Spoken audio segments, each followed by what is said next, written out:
And it's about leveraging Microsoft security solutions, security platform, I must say, because yeah, it's really a platform to make you successful, helping your customers, making your customers successful.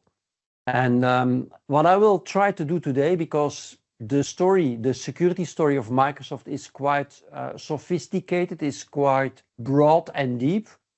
And I think nobody, even those people among you that have probably a security focus, certainly don't feel like completely on top on the Microsoft security story. Why? Because it is so broad, it is so much, it has been changing so much during the last 2 years already, and even already since, let's say, a few months, as always, things renamed constantly, things get and it's all about trying to keep up with the security story of Microsoft. And this call, this training is all about making sure that you get the big picture, and most importantly for me, that you see the structure, that you see how Microsoft looks at security, and that you know exactly where online you find all the resources, because it is absolutely impossible for me, for nobody actually, I think, to give a full deep training on what absolutely possible, and that's what is what we will achieve today, is making sure that you what is the big picture, what are the messaging, and where exactly in the Microsoft website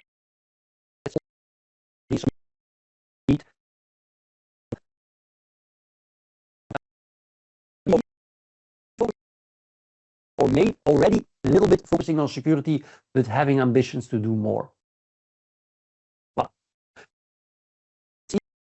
if you went, I've been around for quite some time. You can read my bio here.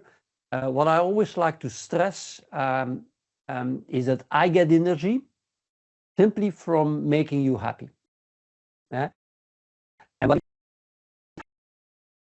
you learn at least one thing, if I can trigger at least one thing with you today, if it's only thing, I will be very happy, because this is what this making you aware of something that you didn't know yet, and give you the energy, the spark to then go deeper in it, find it on the places that I will show you. So that's how I look at myself. That's how I look at this training, actually. That being said, remember, my friend Marnix is also the call from TD SYNNEX, and we typically start our session talking about how big the cybercrime actually is. And it's well shown here on this slide. If you would compare it with the GDP, the annual GDP of a country, the largest one is actually the US. The second largest one is, as you can see, China. And if you would take actually the total amount that is being earned at the end of the day by cyber criminals, earned by cyber criminals, and you would take everything together, you would see that the country cybercrime is on the third position in this list, and then you have Germany and Japan. And even more impressive is what you see here on top of me, is that the growth, the annual growth, if you take into account the annual growth, it's actually at 15% today. So most probably it will soon overtake China and the US as the biggest country from a GDP perspective. So don't underestimate this space. There are a lot of people earning money and having a big incentive to attack us, and they are getting more and more sophisticated. They are getting a lot of more attack surface than they used to have in the past. It's a real threat, clearly. It's like, that's the way I love to start my session always, to make you aware of it. Now, before I go into a lot of detail, let me explain a little bit in general how Microsoft looks at the opportunities really in general. And they typically talk about what they call solution areas and solution plays. As you will see in my next slide, per solution area, there are multiple solution plays. And I will only show the solution plays that Microsoft sees as focus areas or focus scenarios, basically in SMB. So I'm not taking into account enterprise opportunities for really big, large companies, but we are talking about a typical Belgium company. A typical Belgium company is what Microsoft tends to call an SMB. 98 or 99%, really, that's a real figure, of all companies in Belgium are what Microsoft calls SMB companies. Only very few percentage, 1% of all companies in Belgium are being looked at as enterprise. Okay, that's a way to look at it. Now, if you check indeed the solution areas today, and this will, I know already now, change in July, will change actually next month when Microsoft announces their new strategy, their new investments, their new programs, their updates, their go-to-market strategies and so on. These things will be announced for the next fiscal year on July the 22nd. But today still, these are the 5 solution areas. And clearly the one we will be focusing on is the security solution area. Typically, as a partner, you are active in one or more of these solution areas.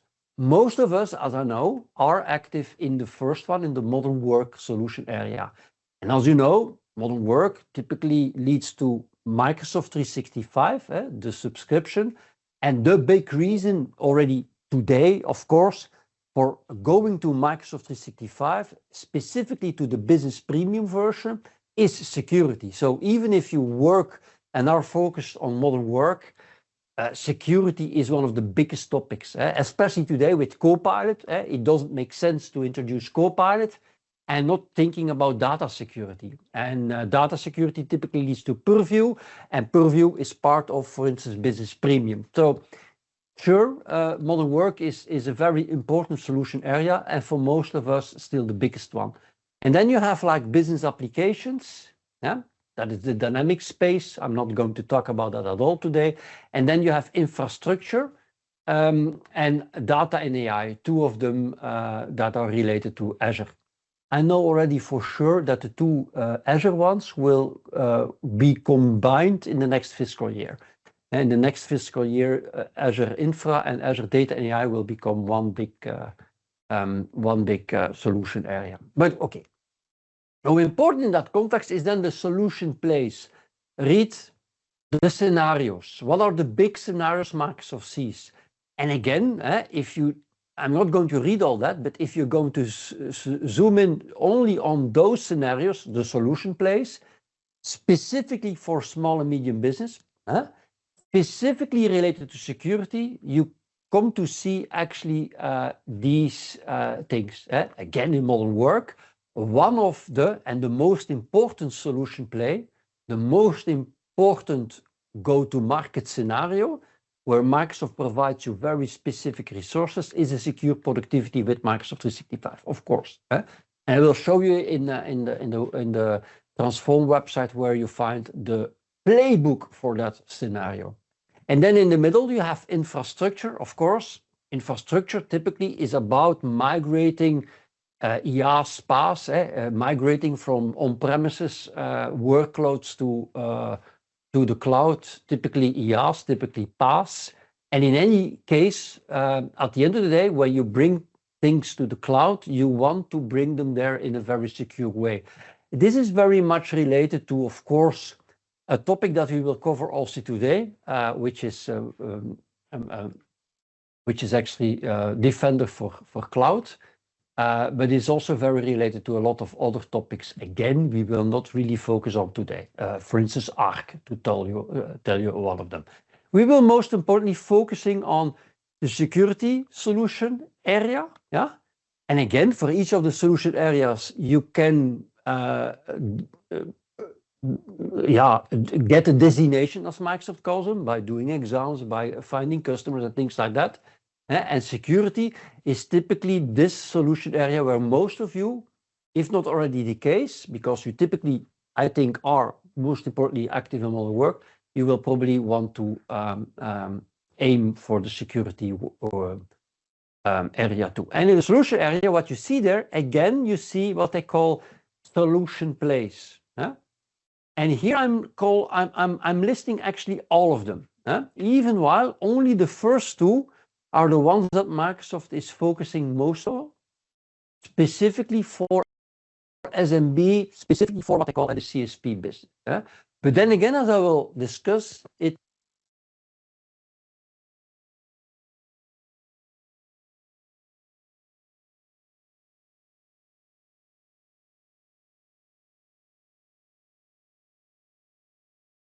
Yves, your mic dropped out. We have no sound. Okay, let's switch to this one. You hear me now? Perfect. Okay. Yeah, I see that yeah, for some reason battery thing, I guess. Thank you for telling me. Then again, I will switch to another one also.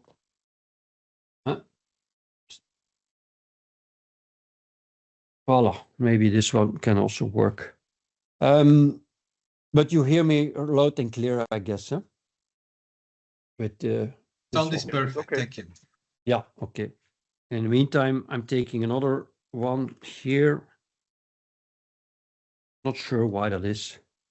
You still hear me, right? I'm switching to another microphone, which is wireless. Yeah. Okay. Sound is perfect. Okay. Good. Sorry for that, and thank you for letting me know. So these are the 6 solution plays / scenarios, and for each scenario / solution play, there is what they call a playbook. It's basically a playbook. It's basically slides. It's a lot of pointers to websites, to learning resources. I will be showing you all of them. Yeah. But again, the two that I will focus most on is threat protection and data security. I had to make choices, and these are for without any doubt the most important ones. Well, they are all important, but I think in any case, when I would ask you what is for you the most relevant, I would get a lot of different answers, but I'm pretty sure that threat protection and data security will be top in the list of selection. So keep that in mind. So if you think about Microsoft, if you talk to people at Microsoft, this is how they look at the world, actually. This is how they look at security. Remember that, and we'll discuss each of them. What I will do now, I will do it on my demo machine. We go to actually the website that you see there, and there is like a shortcut to get there. It's aka.ms/MSFT Security Partners, and this brings you actually to the portal, where you'll find everything actually that I will be presenting today. Everything, all the slides came from there. And I have a lot of slides, and many more slides you will find there, including many more other resources I will be discussing with you. So this is the portal that I think you need to bookmark. This is the place where you will want to go. And indeed, what you see immediately, you see here the 6 solution plays. See? You see here very clearly the 6 solution plays. Let me go there. Let me go to my demo machine. Voila, this is my demo machine. Where is my mouse? Voila. See my mouse? It's a big one. So let me close all the slides. Yeah. And let's open here. And let me do it actually in a private window. So then you see immediately how you could do it. Instead of remembering the URL I showed you, you could also go to transform.microsoft.com. And actually, this URL is the one I think you need to remember. If there is one URL from Microsoft, this is the URL. And I mean it. Apart from admin.microsoft.com, of course, this one is the one you want to remember. This one will bring you to this page where you can select where you want to go to. And you typically will want to sign in there with your, not your Microsoft account, but with your work or school account, your Entra ID account. And over there, you see then all kinds of sub-portals. Remember that you probably always will want to go to this one. A bit strange, because at the end of the day, we will not go to the modern work one, as you will see, we'll go to the security one. But I don't know why the security one is not listed here. The way you need to go to the security one is by going to modern work, like I do now. Yeah, I end up to be in the modern work place. Voila. And over here, you have here this selector where you can then still switch to the other ones. And there you see all of a sudden the security for partners one. See? That's what I showed you in the screenshot previously. Before I go there, let me switch back to modern work. Let me switch back to modern work. Yeah.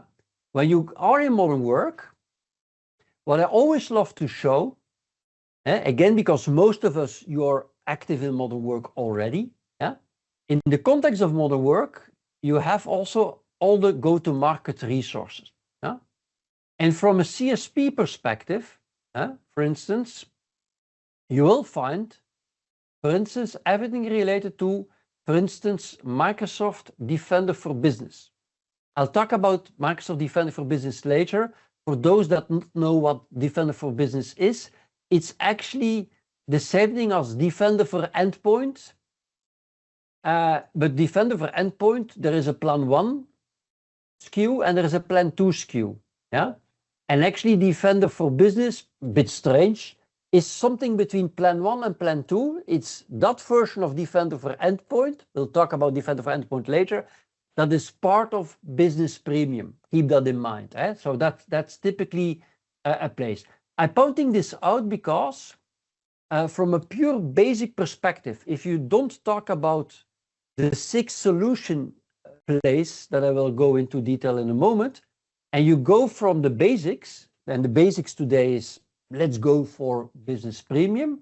And there you'll find actually also, as you can see here, Flytex. And especially these two I will want to recommend. I'm not going to open them, but if you are looking for good presentations that are really made for small and medium businesses, yeah, you might want to start there. That's the first thing I want to explain. The other thing is, and that's, I think, it's always a little bit confusing. You could also click on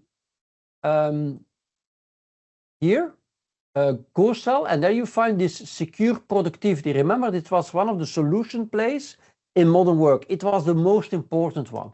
If you go there, actually you'll find also all kinds of resources, and one of them is a secure productivity with Microsoft E3 customer pitch. That's certainly something I recommend. Okay. That is what that's the only thing I want to cover in the modern work portal. But the reason why I'm showing this is because security, of course, is everywhere. And it is also in the context of modern work, a very important, probably the most important topic. But then again, if you really want to focus on security as a partner, you go to the Security for Partners portal, where you see actually here under solution place, and there here also, you see actually the 6 scenarios. And actually, if you click here, Partner GTM, and you click to sell through, and see what happens, and I need to sign in again, let's do that. That is something they changed like last week, not sure why. Or maybe it's related because I'm passwordless, I don't know. And there you see actually the 2 solution plays, threat protection and data security, still remaining, and the 4 others have disappeared. If you ask me, it's a little bit artificial, because once more, for instance, especially things like advanced identity, one of the other 4 solution plays, is certainly also very relevant. Also, if you are a CSP or a CSP partner, which all of us, we are actually. But then again, from a pure Microsoft marketing perspective, in their view, these two are the most important one, and they are certainly the most important one. But it's not that the other four are not relevant. But then again, it's good to know that you can go there. Why I want to start here? Because if you go there, you will see for each of them, well, you see combined actually information like TSP security alerts. If you're really new to security, I absolutely recommend to watch these very short videos. They're really simple, and it's a good introduction to the Microsoft security world. It's not a lot, it looks like a lot, but it's really short videos. That's the first thing I want to show. The other thing is, of course, there are all kinds of promos, there are all kinds of incentives that Microsoft is offering, and there are also offers, like what they mean with offers is like things you do post-sales for which you can receive money. Now, typically, in order to receive money, you need not just to have a designation, you need to have a specialization.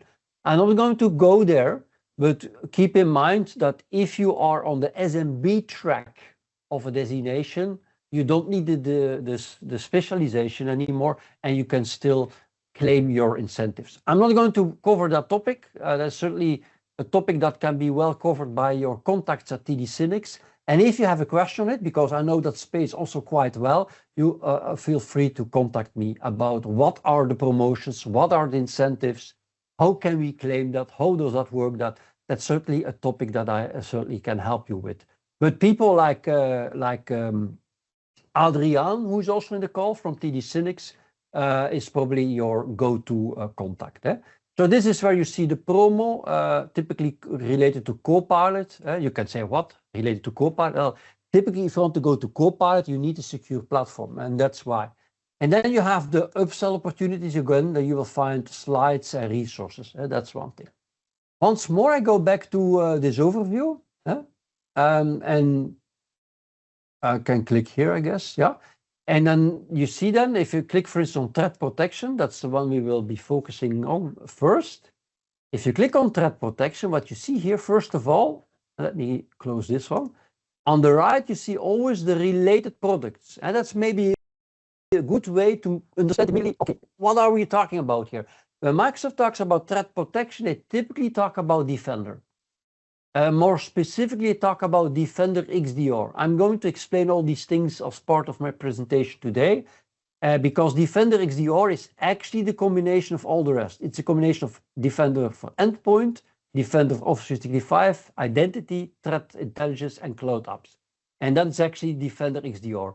You might remember that the old name of this was Microsoft 365 Defender. Okay, I'm starting to have my doubts, but that the old name was something with Microsoft 365 Defender.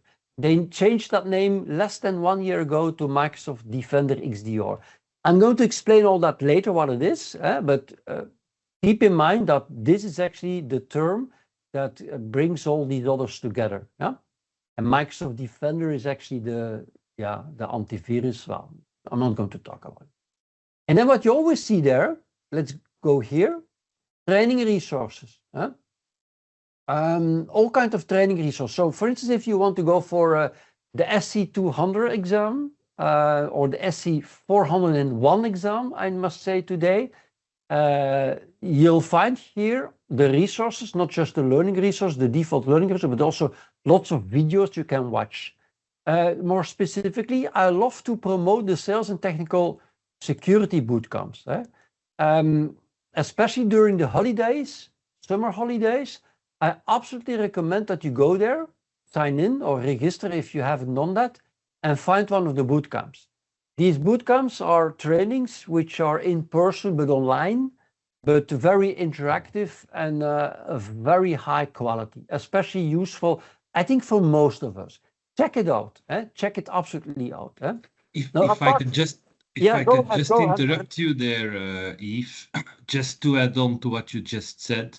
So once you register for these on this bootcamp portal, you receive regular updates via email from Microsoft when new bootcamps are planned. So this is a one-time registration, and you can keep going back every quarter. There are new sales and technical boot camps, not only for security. Thank you, Yves. Yeah, thank you, Marnix. And by the way, also this one, it's a strange name, but also this one is kind of a training, but even a deeper training. This is really typically deeper training on very specific topics. So that's certainly something I recommend. Of course, there is marketing resource, there is blog and communities, all very interesting. Go there. And then what I want to show again, not again, but very important, are the slides. And I repeat myself, everything you will be seeing today comes from these slides. So from the threat protection scenario, you see here like the top deck, like the threat protection solution play. What is it all about? You see like I'm running a SOC. How can I start to use Sentinel in the SOC and actually modernize my SOC by doing so? And then you see all the topics that we will be discussing. Actually, Defender XDR is about these topics. The same thing if you go, for instance, to the other solution play, data security, you see the same structure. The products, well, remember, it's basically about Purview. If you say data protection or security, or data security, it's about Purview. And then again, you see all the slides, and you see, especially in this solution play, in this scenario, a lot of new stuff got added, which makes a lot of sense because data security is very related to the topic of Copilot. And the topic of Copilot is a space which is really moving fast. And Microsoft has been creating quite a lot of solutions, products. Well, it's called solutions actually, as part of Purview to help you protect your data actually. We'll also cover that as much as we can today. But again, during the holidays, or whenever you choose, this is the place where you find resources. Again, also here you send all the training resources that I recommend. And for instance, I did do the exam, the 400, which the 400 is absolutely related to Purview. Now the 400 got, it's not available anymore. It's the 401 since 2 months now. And I can tell you the 401 is easier than the 400 because the 401 is not taking compliance into the exam anymore. There is not a compliance exam at this moment, but the 400 was combining actually compliance related topics with data protection related topics. And that made the exam quite difficult for most of us. I'm happy I've done it. I will not even be able to renew it. I should actually do the 401 now. But then again, these kind of paths will help you to find, to prepare for this exam. And then again, I'm not going to explain, you get the story. If you go, for instance, to take advanced security, I'm not going to show them all. Advanced security is about the Entra suite. And the Entra suite is about internet access, about private access, most importantly these two, but also about things like Entra Verified ID or Entra ID governance, for instance. Like things that you might know from Entra ID, access reviews, for instance, or PIM, privileged identity management, and many more. Everything related to making sure that your ID, the life cycle also of your most privileged IDs is well taken care of. But there are many other topics like here the Microsoft Entra, sorry, not external ID, but where is it? The workload ID, where is it? I don't see it. It should be there, but I don't see it. External ID, workload ID. Well, that's a new one, but it's not been shown yet. That's nice. And workload ID is getting a lot of attention today because in the context of agents in Copilot, automatically when you create an agent with, for instance, Copilot Studio, you will see that more and more your agents will also get an ID. Just like a person gets an ID or like software gets an ID. Of course, a workload, specifically an agent, is a workload will get an ID. meaning once they have an ID, an enter identity, a service principal basically, it means that you will be able to apply airbag on it, just to name it. But here you see all the products, and again, you see all the slides. The nice thing is there's only one slide deck. This one, actually, I love it a lot, is a very good one. Because also, as I will mention later, it's a very nice slide deck that also shows how Microsoft is starting to position itself in the world of secure service, secure service edge, SSE, and of course, in the world of SaaS, secure access, secure access. Secure access.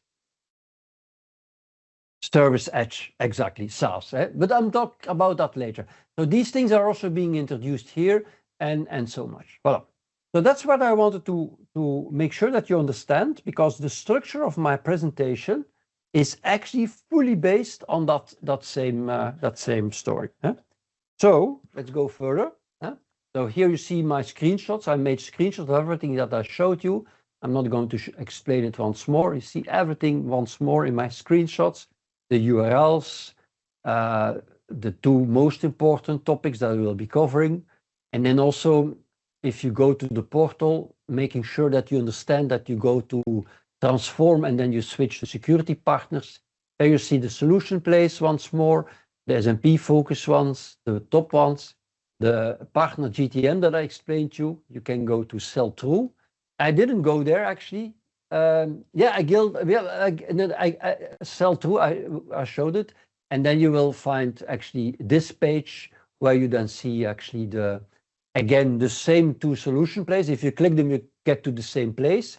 And here on the bottom, you see everything that I explained. I created slides about what I showed you. Voila. So everything is in the slides. If you want to see kind of a video of everything I showed you, you see it in my slide. Voila. So let's start with number one. And there are 6. Threat protection is the first one. The second one is data security. And then we go to all the other 4.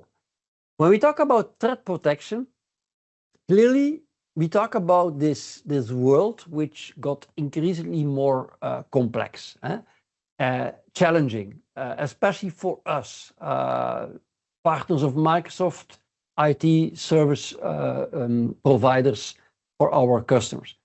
First of all, because the cybercrime economy is big, is growing. Remember my very first slide, and it's a business. I mean, the tools that are being made for cyber criminals is big business, are being sold, are being made available, are really good tools actually. It got even easier to be a cyber criminal by using the right tools, by buying the right tools. And and there is this world democratizing the tools, the tooling and services. And that's maybe nice for those that earn money with it, but it's certainly making our life harder. The other thing is that the attacks are more and more targeted. And in the past, let's say there was a phishing mail, and let's see who we can catch. Today, they are really targeted. They decide who they want to target, which industry they want to target. And it's not anymore just about big banks or something like that. It's more about our businesses.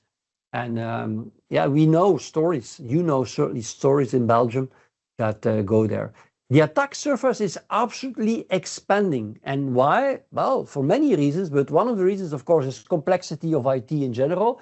And specifically, if you think about AI, especially if you think about shadow AI, I'm not talking about shadow IT, because that is certainly also part of the attack surface. And when I say shadow IT, you could say SaaS. And in the past, you might say, well, SaaS, we don't allow software as a service usage in the company, but you cannot think that away anymore. SaaS has become hypercritical for every single organization, for every single person to get things done. Meaning your attack surface just already because of SaaS is rather big, much bigger than before. It is in that context that you need to think also about things like SIM, not with an S, but with a C, cloud identity, cloud identity, I forget the E, management. So you need to enable, you need to manage all these identities also on other SaaS platforms, on other public clouds and private clouds. So the attack surface is rather big, and it's in many cases about identities. It's typically identities that get stolen. I come back to that. And the other reason why the attack surface is getting bigger is, again, for this very special part of SaaS is what I call all the AI applications, services that are being provided online that people love, that we all are starting to experiment with. There is so much, but it's part of the attack surface.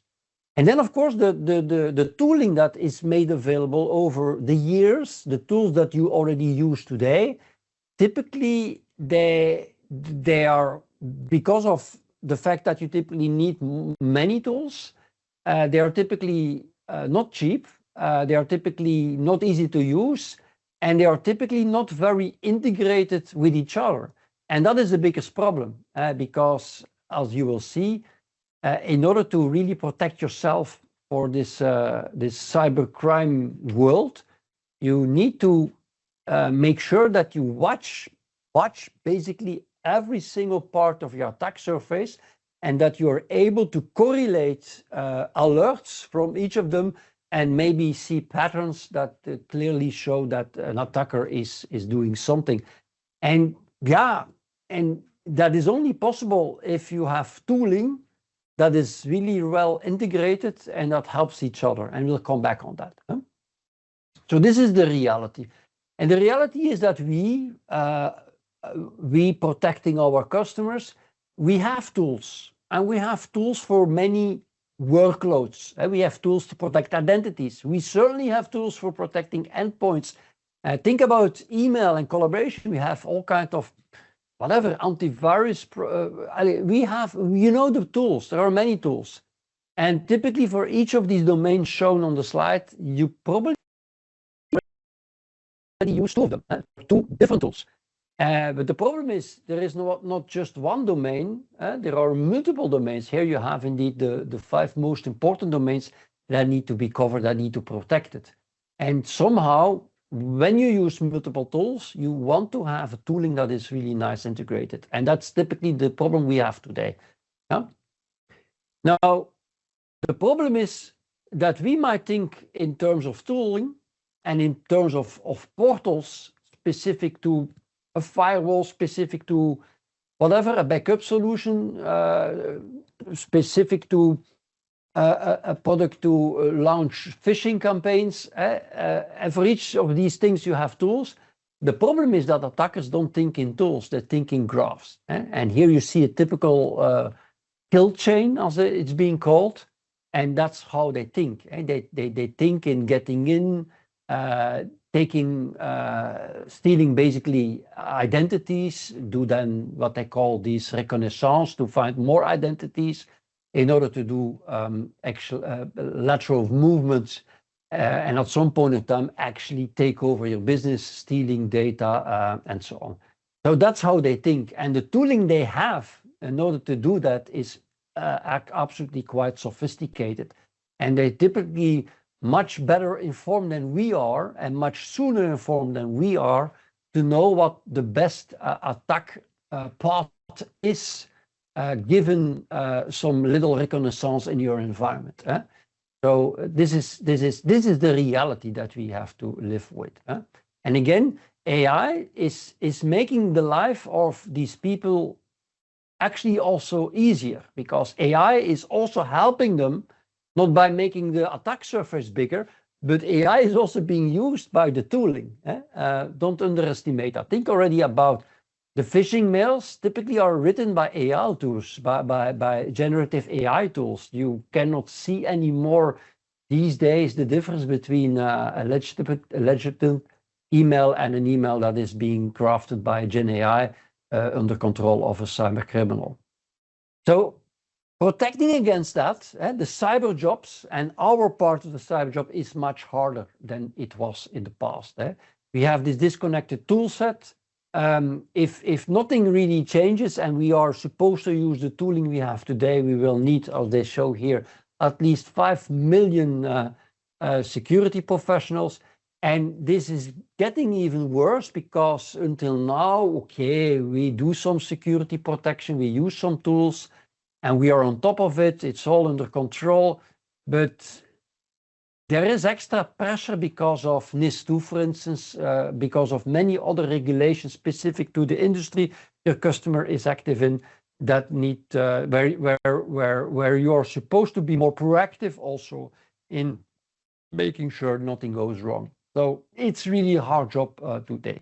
And what is the Microsoft approach? And you really read the slide from bottom to top. The Microsoft approach is making sure that Microsoft has the threat intelligence. And of course, they are in the very best position to build up this threat intelligence because basically the world, the corporate world, our customers, we all run somehow in the Microsoft 365 world, most of us, right? And actually Microsoft is the very best place to monitor what happens there. They see actually very well in their data center what hackers are trying to do, how they approach your tenant, actually your platform, your attack surface, and they actually collect a lot of threat intelligence. And that's the first thing. So Microsoft is actually really focusing on collecting that, and is really focused on also sharing that information. I'll come back on that later. And the next level is in exposure management. And actually what it does, and it's basically a combination of the first, threat intelligence. They know how hackers typically attack you. They know as nobody else the MITRE ATT&CK framework and the tactics and so on. They know all that. And then Microsoft knows very well the typical posture, the typical settings of all the tooling, of all the applications that you get from Microsoft. And they can tell you very specifically through recommendations which configuration probably needs to change to protect yourself against a threat that is very active at this moment in your specific industry, for instance, or in your country, for instance, or given whatever you already deployed. They can tell you, well, given this reality today, in real time, basically, you can say, there you have some exposure that needs to be managed. On top of that, then you have indeed the world of SIEM. And the world of SIEM is actually not just watching to email, not just watching to Teams and to your endpoints, but take into account as much as possible of your attack surface. For instance, monitor the network and actually use AI also at the level of the network and monitor that with tooling not coming from Microsoft, but combining the insights from that kind of tooling, combine the alerts from that kind of tooling into one platform that is then capable of recognizing patterns where they see things happen there at that moment in time. And we also see things happening in the context, for instance, of a user uploading something to his personal OneDrive, and all kinds of interrelated things that might be correlated by the system through what they call a security information and event management system. And related, not on the slide, but it will come on the slide in a moment, the world of SOAR. And the world of SOAR is really about, SIEM is about really seeing all these alerts and actually and bringing everything basically together and starting to recognize not just the alerts, but correlate them into events. And at the level that on top is then actually based on that start to orchestrate responses. SOR, I'll talk about that later, is the world of security orchestration and I forget automation and automated response.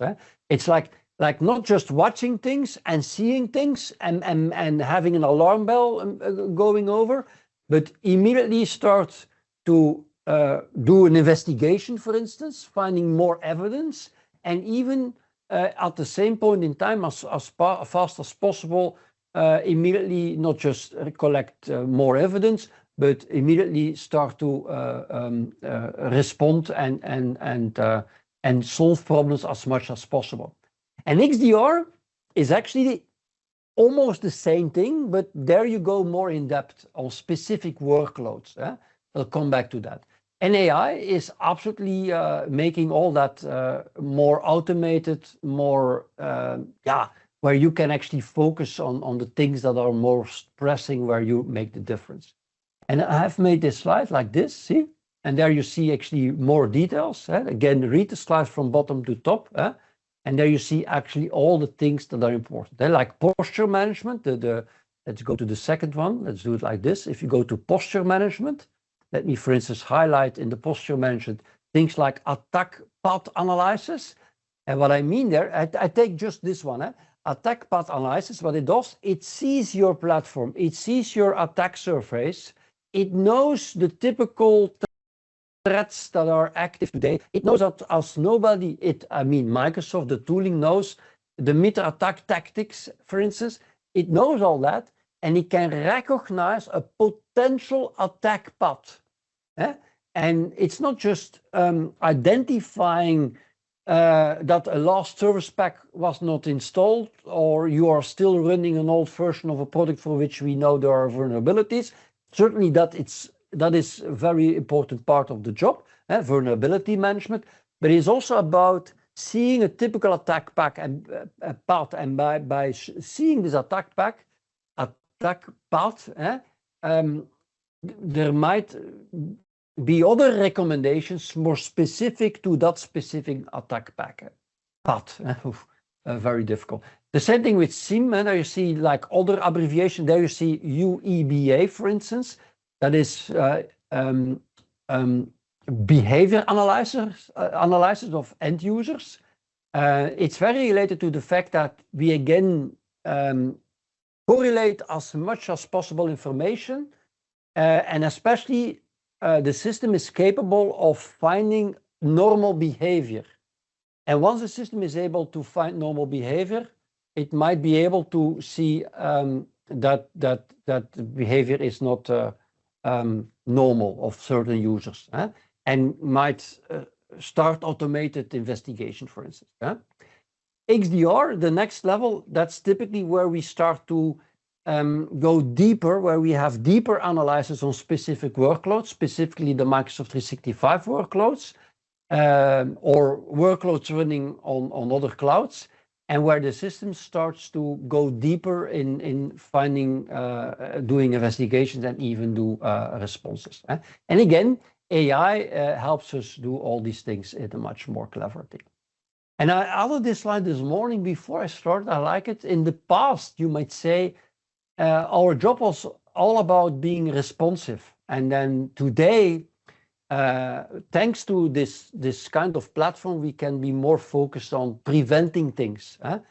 Preventing things, and not just detecting and having alarms going over and manually respond.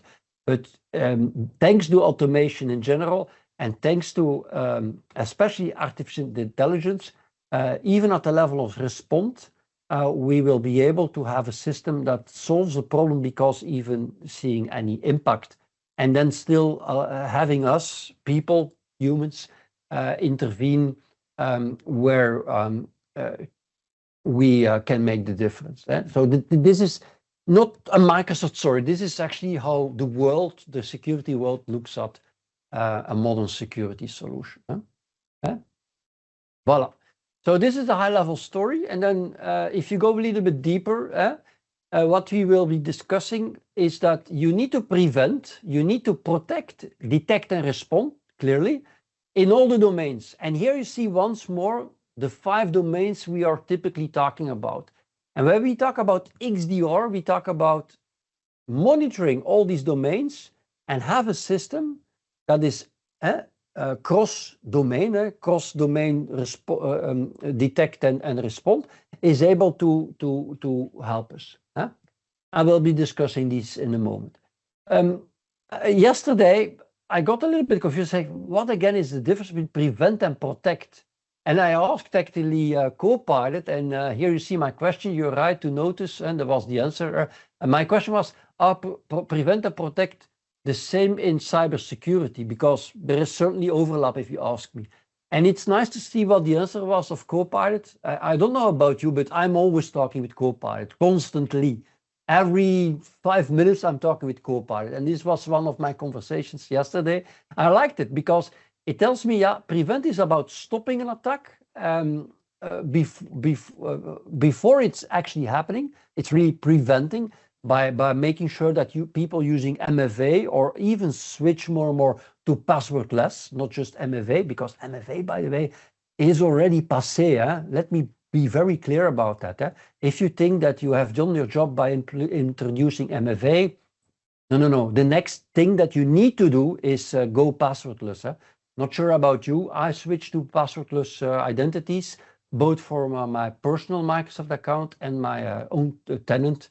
I went fully passwordless, using passkeys basically. That's prevention. Then protection is about using firewall, using encryption, doing all kinds of things to make sure whenever it still happens that you do the right things to mitigate any extra harm. In a way, you could say that preventing is like having locks on your door in the house, and protecting is like having an alarm system in the house. So when they actually break in through the locks, we didn't prevent them to get in, even with the locks, but at least they get in, and we have an alarm. And the alarm is there to make sure that we can immediately do some things. That's typically. Then you might say, wait, but then protect, and what is then the difference between protect and go back to the slide here, between protect and then the detect and respond? Well, detect is like a little bit, there is a little bit overlap, but detect is where you actually then start to, there is the alarm, but then we start to do investigations, we start to find more evidence, and we start to actually go into action and respond and do the mitigation as automated as possible. And in everything you will see in the slides that I'm not going to discuss structure. And what is prevent doing, for instance, the cloud, the Defender for Cloud Apps? What is protect? When we talk about protect in the context of Defender for Office 365, what do we mean exactly? So that is typically always covered in the slides that you will see. Now, one step back again. So remember my slide deck, bottom up, and then at some level we saw SIEM, and a higher level we saw then XDR. And again, SIEM and XDR, there is overlap clearly, but again, and that's why I highlighted here with the word across and depth. And I should have highlighted probably more the word breadth. SIEM is about having a system that is not only watching typically specific workloads from Microsoft.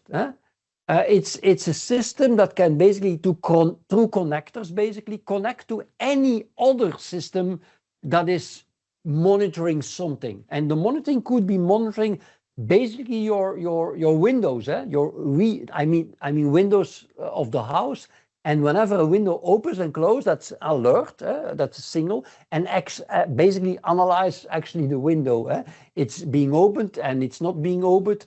Normally it's not open at that moment in the day, so that the fact that it's opened now is strange. So we should actually make some investigations. So you can connect to some kind of IoT system, for instance, to monitor these kind of things.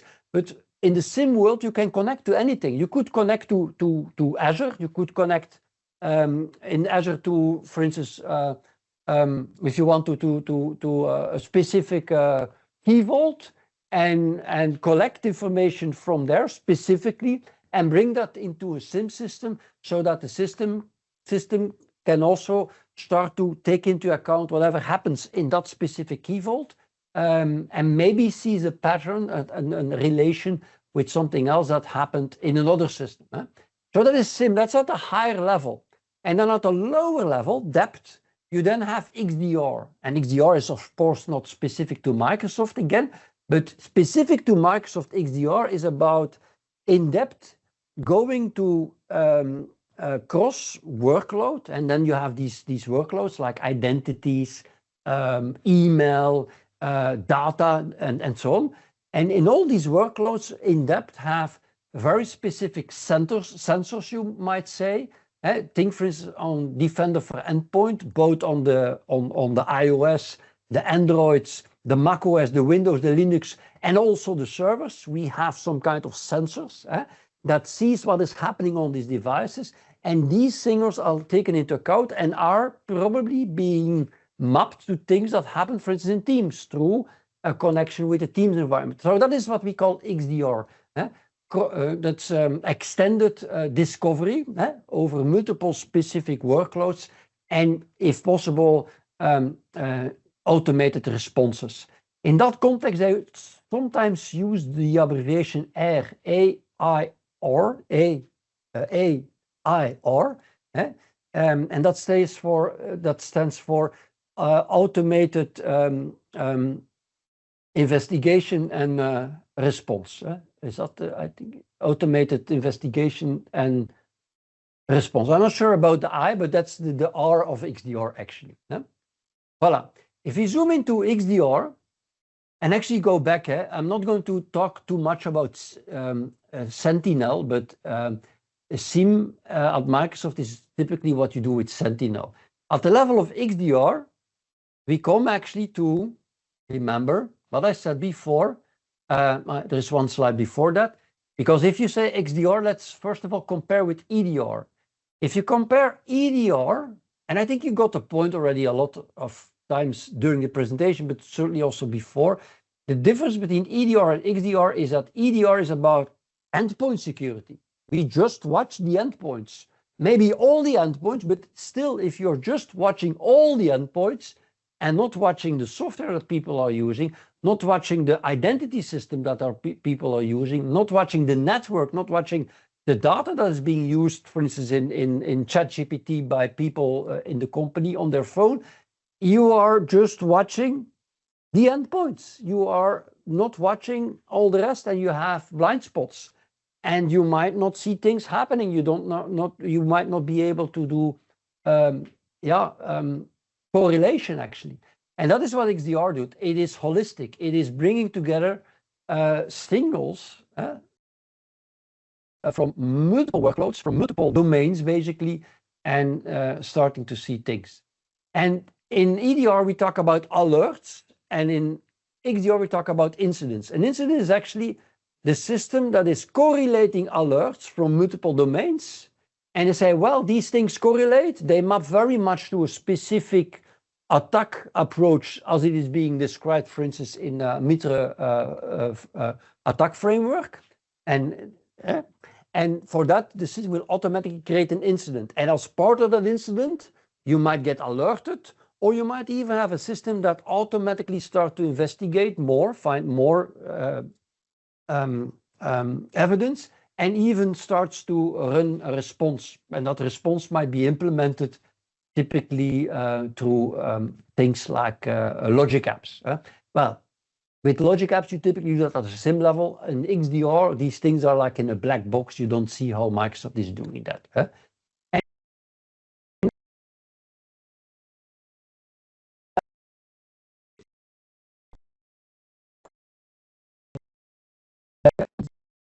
Now, compromise, think of these phishing mails that show to be CEO, and they look like a mail from your CEO, and they come actually from their mailbox, but it was not sent by the CEO, but by a hacker. And that's what they call business email compromise. And these are very popular today, and that are typically the kind of stuff that are that XDR will be able to recognize much better than a pure system that is purely focusing on an endpoint or just purely focusing on email. Same thing for advisory, as they call it, the criminal in the middle. That's typically also something that can. So there is clearly a difference between the two.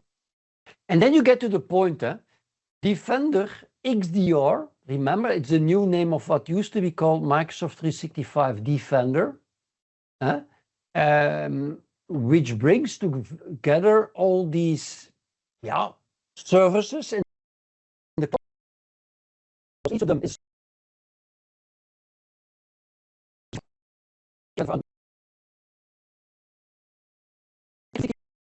connects to all your endpoints, that connects to all the cloud apps, including, and most importantly, the non-Microsoft cloud apps.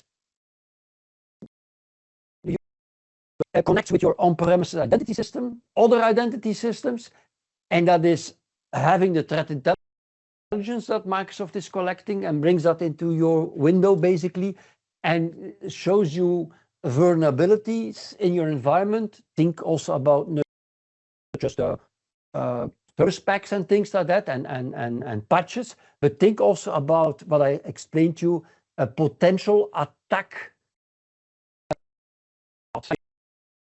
And that might provide you specifically a very specific recommendation that goes much further than just patching something. All these things, all these 6 things are actually services in the cloud that you connect to your attack surfaces basically.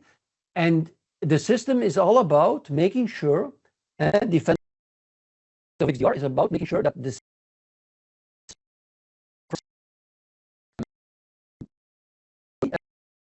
endpoint is not a good word in this one, but the workloads or the domains are being by using machine learning and so on are being watched. And then you have the portal where everything nicely comes together. And then you also have, of course, these days integration with Copilot. There is a security Copilot embedded. There's also a standalone version where it's also embedded. And you see there the word plugins. The idea of a plugin is that the Copilot typically needs knowledge, needs to have insights. And you typically provide insights to the security Copilot by connecting it with something. And that's what you typically do through a plugin. And the more plugins you activate in your security Copilot, the more clever it will be by automatically recognizing things and talk about it and alert about it and take action in that specific context, making even your job easier, even without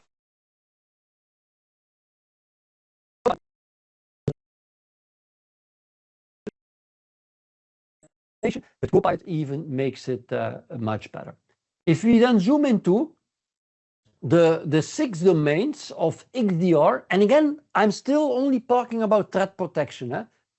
Big picture, remember, threat protection is probably the most important scenario, the most important solution play, but we have 5 other scenarios. Data protection, the second one, multi-cloud is yet another one, advanced security.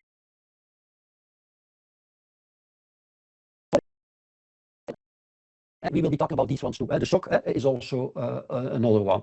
And that are the 6 ones. But in XDR, these are the 6 domains. And another 6.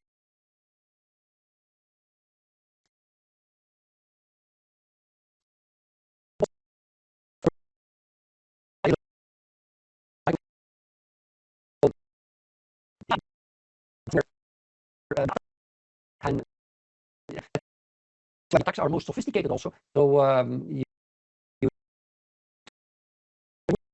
the controls basically that Microsoft is providing us to protect your tenant against them. Microsoft cannot do everything for you, but they can provide you the controls, read things like, in this case, Defender for Office 365, that you need to configure. It is pre-configured with some best practice, but still you need to configure it to make it smarter, more specific to your environment, to protect you better. Especially if you talk about things like data protection, data security, means that you have Purview, it's part of your business premium license, but still you need to create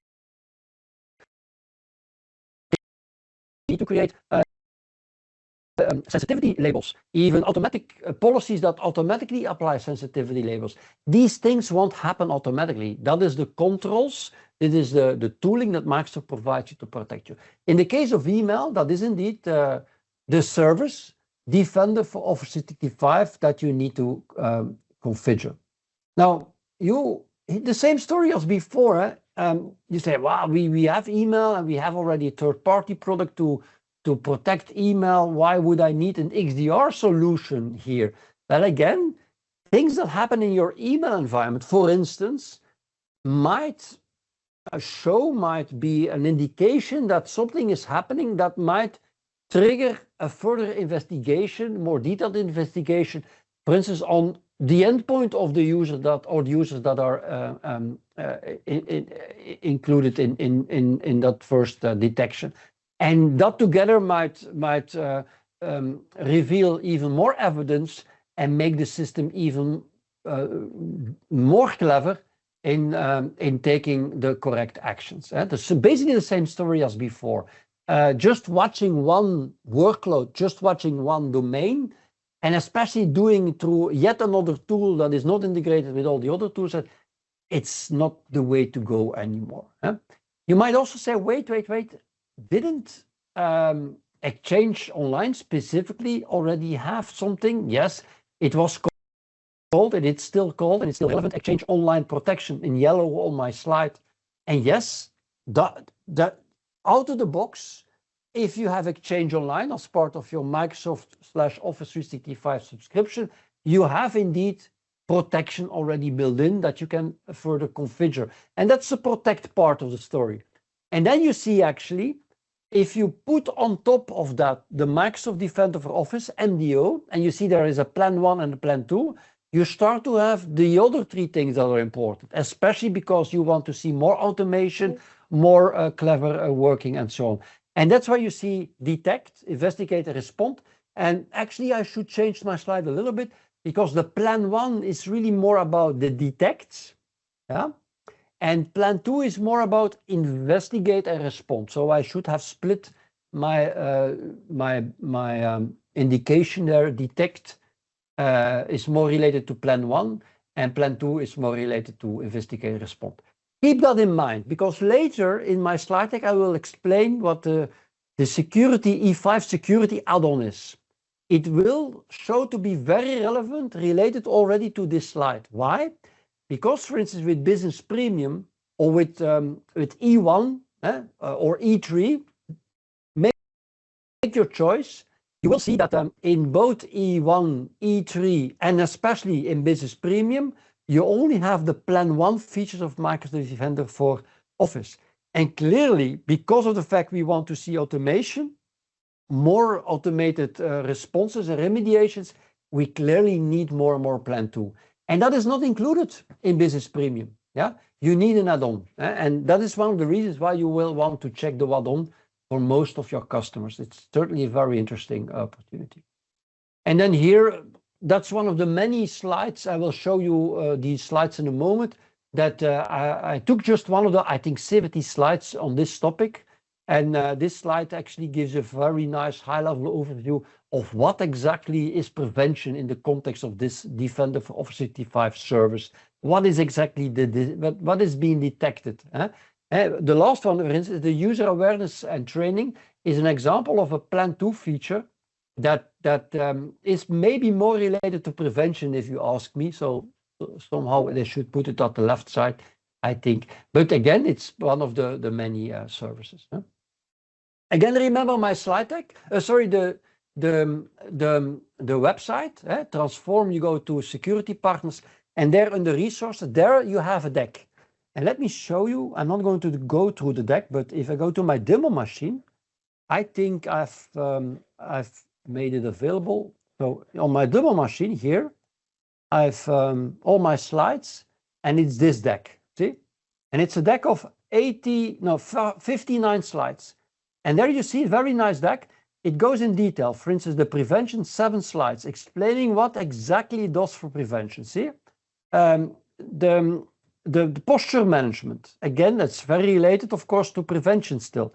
Or you go to what exactly do we mean when we say, in this case, detection, all the things that are related to detection. See, and the structure is very nice. Response, investigation. See, it explains very well in a very detailed way what you need to know. So again, I could have copied all these slides and I could have spent a lot of time going through the slides. I'm not going to do that.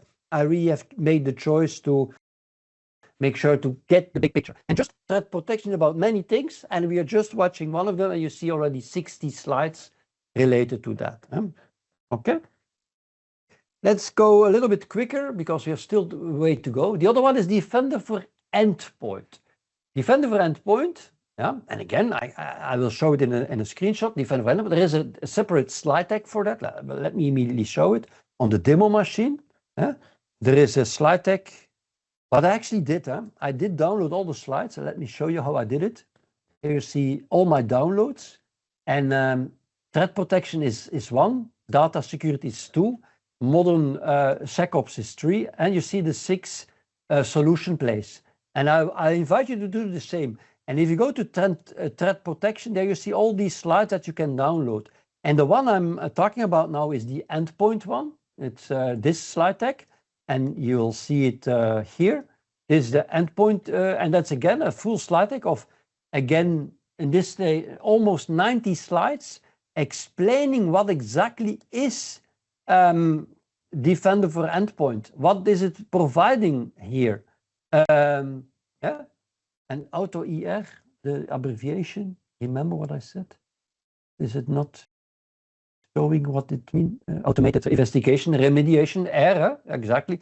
So again, I'm not going to go through all these slides. You get the point, right? Make sure that you download these slides and make sure that you go in detail, especially if you need to prepare a customer event or a customer visit. That's where you'll find everything. Yeah. So that is about endpoint. And in endpoint, well, I have some slides, of course. And you will recognize the slide. This is the slide that you saw in my deck. And then I could go to each of these topics, like vulnerability management. The point here is make sure that you understand what it's meant. What do we mean with vulnerability management?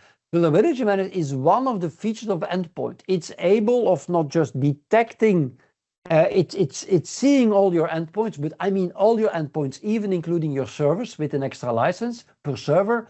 And then it will tell you very specifically, what kind of vulnerability you have on specific servers.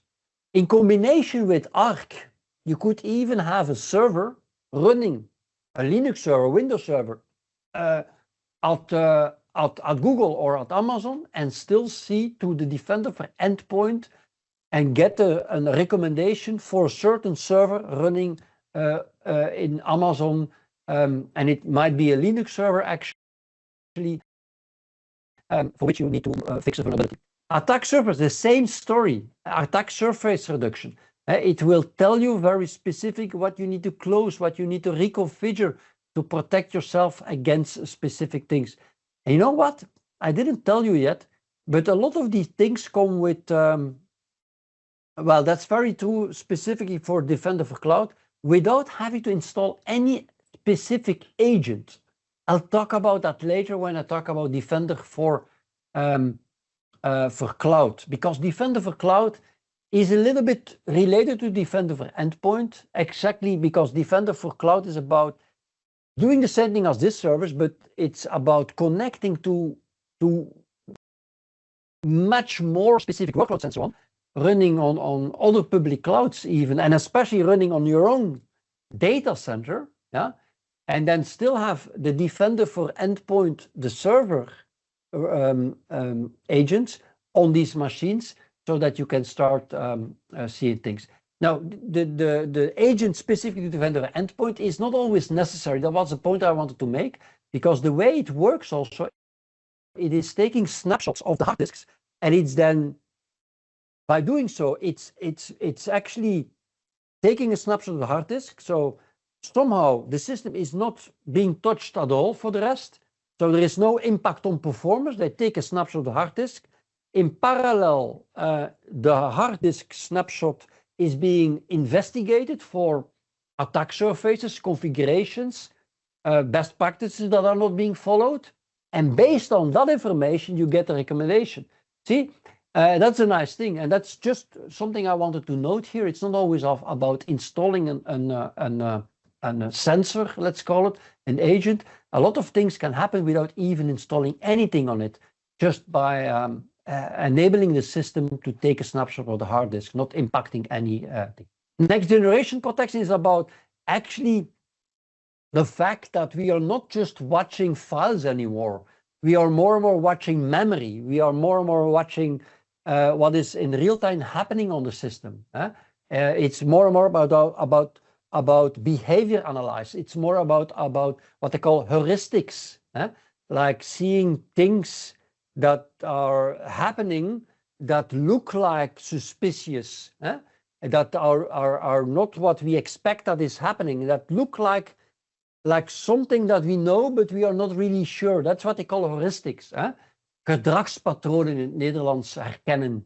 I don't know how to say it in French, but heuristics, je pense en français, c'est quelque chose en heuristique. Well, en néerlandais, c'est aussi heuristique, basically. But that's one of the next generation protection features, especially because you use what you could call cloud ingested AI technology. So the cloud AI compute is helping you there. That is next generation protection. It's not anymore about checking the signature of files and checking the files on the disk. Attacks happen in memory these days. Think about token theft and so on. They don't even need your password and username anymore. They typically steal OAuth tokens and refresh tokens and so on. So that is next generation protection. And there is, again, a slide deck with all the details of what that is, if you want to go deep and deep. And then, of course, endpoint detection and response is basically about constantly monitoring what is happening on the system, not just a snapshot of the configuration, but in combination with the next generation protection, actually constantly watching what is happening. And then based on that, do auto investigation remediations and even involve Microsoft experts if you want to. And there is at the bottom there, of course, an API, lots of APIs and documented integration possibilities. These systems have been conceived, designed specifically to be very open and to integrate with sensors, for instance, from third-party players, or a third-party security tool that uses the insights provided by Defender for Endpoint. So it's a very open system also from that perspective. And again, I did already show you, there is a deck, Defender for Endpoint, the almost 90 slides that I will not show today, but I invite you, do what I did, download them all, and take your time, go through it during the holidays maybe, if you don't know what to do. And maybe you want to prepare for one of the exams, the 200, the 400. I myself, actually, I plan to do the exam, the AZ 500 after summertime. Now, that's not an easy exam, but I certainly will do it. And yeah, we are always in learning mode, right? Defender for Cloud Apps. Defender for Cloud, I don't know if you know that product or service, I must say again, very well. But it's really, if you ask me, one of the best kept secrets at Microsoft, I think so. Most of the partners, I don't see it being used quite a lot. It's actually what they use in the security world, a CASB system, a Cloud Access Security Broker. Now, a Cloud Access Security Broker, when I've been talking about advanced identity, you typically start to talk about the world of secure service edge. And in the world of secure service edge, you typically talk about three things. You think about zero trust network access. You talk about a secure web gateway, and you talk about CASB. So these three things together are the things you typically need to have a cloud-based security, identity-based security system of the future, of today. And CASB is typically one of the components you want to have there. Now, Microsoft CASB solution is Defender for Cloud Apps. Now, the point with this slide is that the way that CASB typically works is too narrow. So if you have a look to the Defender for Cloud Apps, as it has evolved over the years to what we call today Defender for Cloud Apps, it's really a solution that goes much further than what we actually only did with CASB. CASB was actually in the beginning a tool that allowed you to reveal the usage of SaaS applications, and especially reveal shadow IT, and actually allow you to say, well, this I do not allow anymore. This I allow.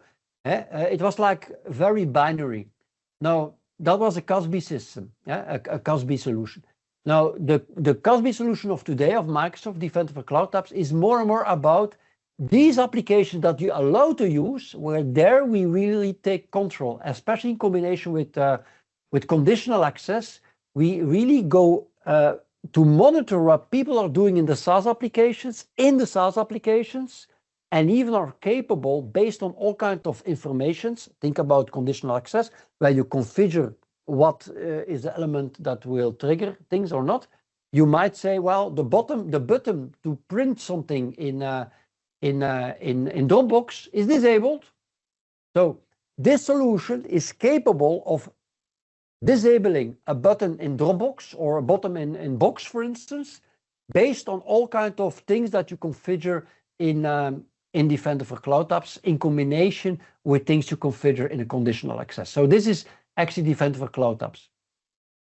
Now, again, this is one of the many slides that you will find in the deck. I'm not going to show it. You got the point already. You can download the slide about Defender for Cloud Apps. It's again a big one. Let me check how many slides it is. It's actually, I'll show it. It's a slide deck of 72 slides. See, so this slide deck, Defender for Cloud Apps, you can download, gives you a lot of detail of what it actually is. And this is one of the slides I downloaded. I'm not going to discuss that. Once more, there is, of course, my screenshot I created that I showed you. And then, okay, what I did do, that's a demo I created a long time ago. And I'm not going to go too deep in it, but just to give you a feeling of what Defender for Cloud Apps is. Defender for Cloud Apps, what it provides you is actually a portal, and this is actually the old version of the portal, but that's not too important. And the basic feature is, first of all, the cloud discovery. Remember already today, cloud discovery is included in Defender for Cloud Apps Plan 1, and Plan 1 is included in Business Premium. However, the most important things are in Plan 2, and that is not included in Defender in Business Premium. Remember what I said before, two things. Later we'll talk about the add-on, which will also add all the Plan 2 features. Why is that important? For the second reason, for the second point I wanted to make, because Defender, the value of Defender for Cloud Apps, Microsoft CASB solution, the value today is not anymore rather about sanctioning and not allowing certain apps. It's about making sure that these apps you allow that people use, that you really can create specific policies about how these applications are used, and also vice versa, that when these applications are used, that the signals, the alerts that we collect from these applications are taking into the XDR solution, so that the system can correlate things that happen in certain cloud apps, and that the system is capable of seeing patterns. And some screenshots. The cloud discovery is about, in this case, it sees the number of users, it sees the number of IP addresses, and most important, it sees the number of applications in a certain environment. And then you can zoom in, you see all the apps that are being used, by how many users, and so on. And you see, for each application, you can like say, I'm going to allow it, I'm not going to allow it. You see all kinds of scores that you see there, discovered apps. The way that you could connect the system, but because you get the question, but how does the system know what people are using? Well, there are two ways, of course. If you're using a firewall, first of all, you can have a static, but also a dynamic link with the firewall. But in this screenshot here, and not in this screenshot, I will do it later, I guess. Yeah, this is just a sanctioned app, but I will show in a later screenshot that you can connect to whatever specific firewall and take a snapshot of all the logs of things that happen through the firewall. But that's only, of course, monitoring the traffic to SaaS application that goes through the corporate network. The other, and that can be connected dynamically or statically with a snapshot. But more importantly, the nice thing about about the Defender for Cloud Apps is that it connects directly at the back end. For instance, Salesforce, in the backend there are connections among them, so that especially if you use the CASB functionality, where exactly you use one single identity, single sign-on, so that people go through a broker basically, and they sign in into Salesforce, but they use their identity provided by Entra ID. If it has been configured like that, the system is also, because of this backend connectivity, Microsoft Salesforce, to see exactly what is happening in Salesforce by the user that signed in through Entra ID. That's how it works.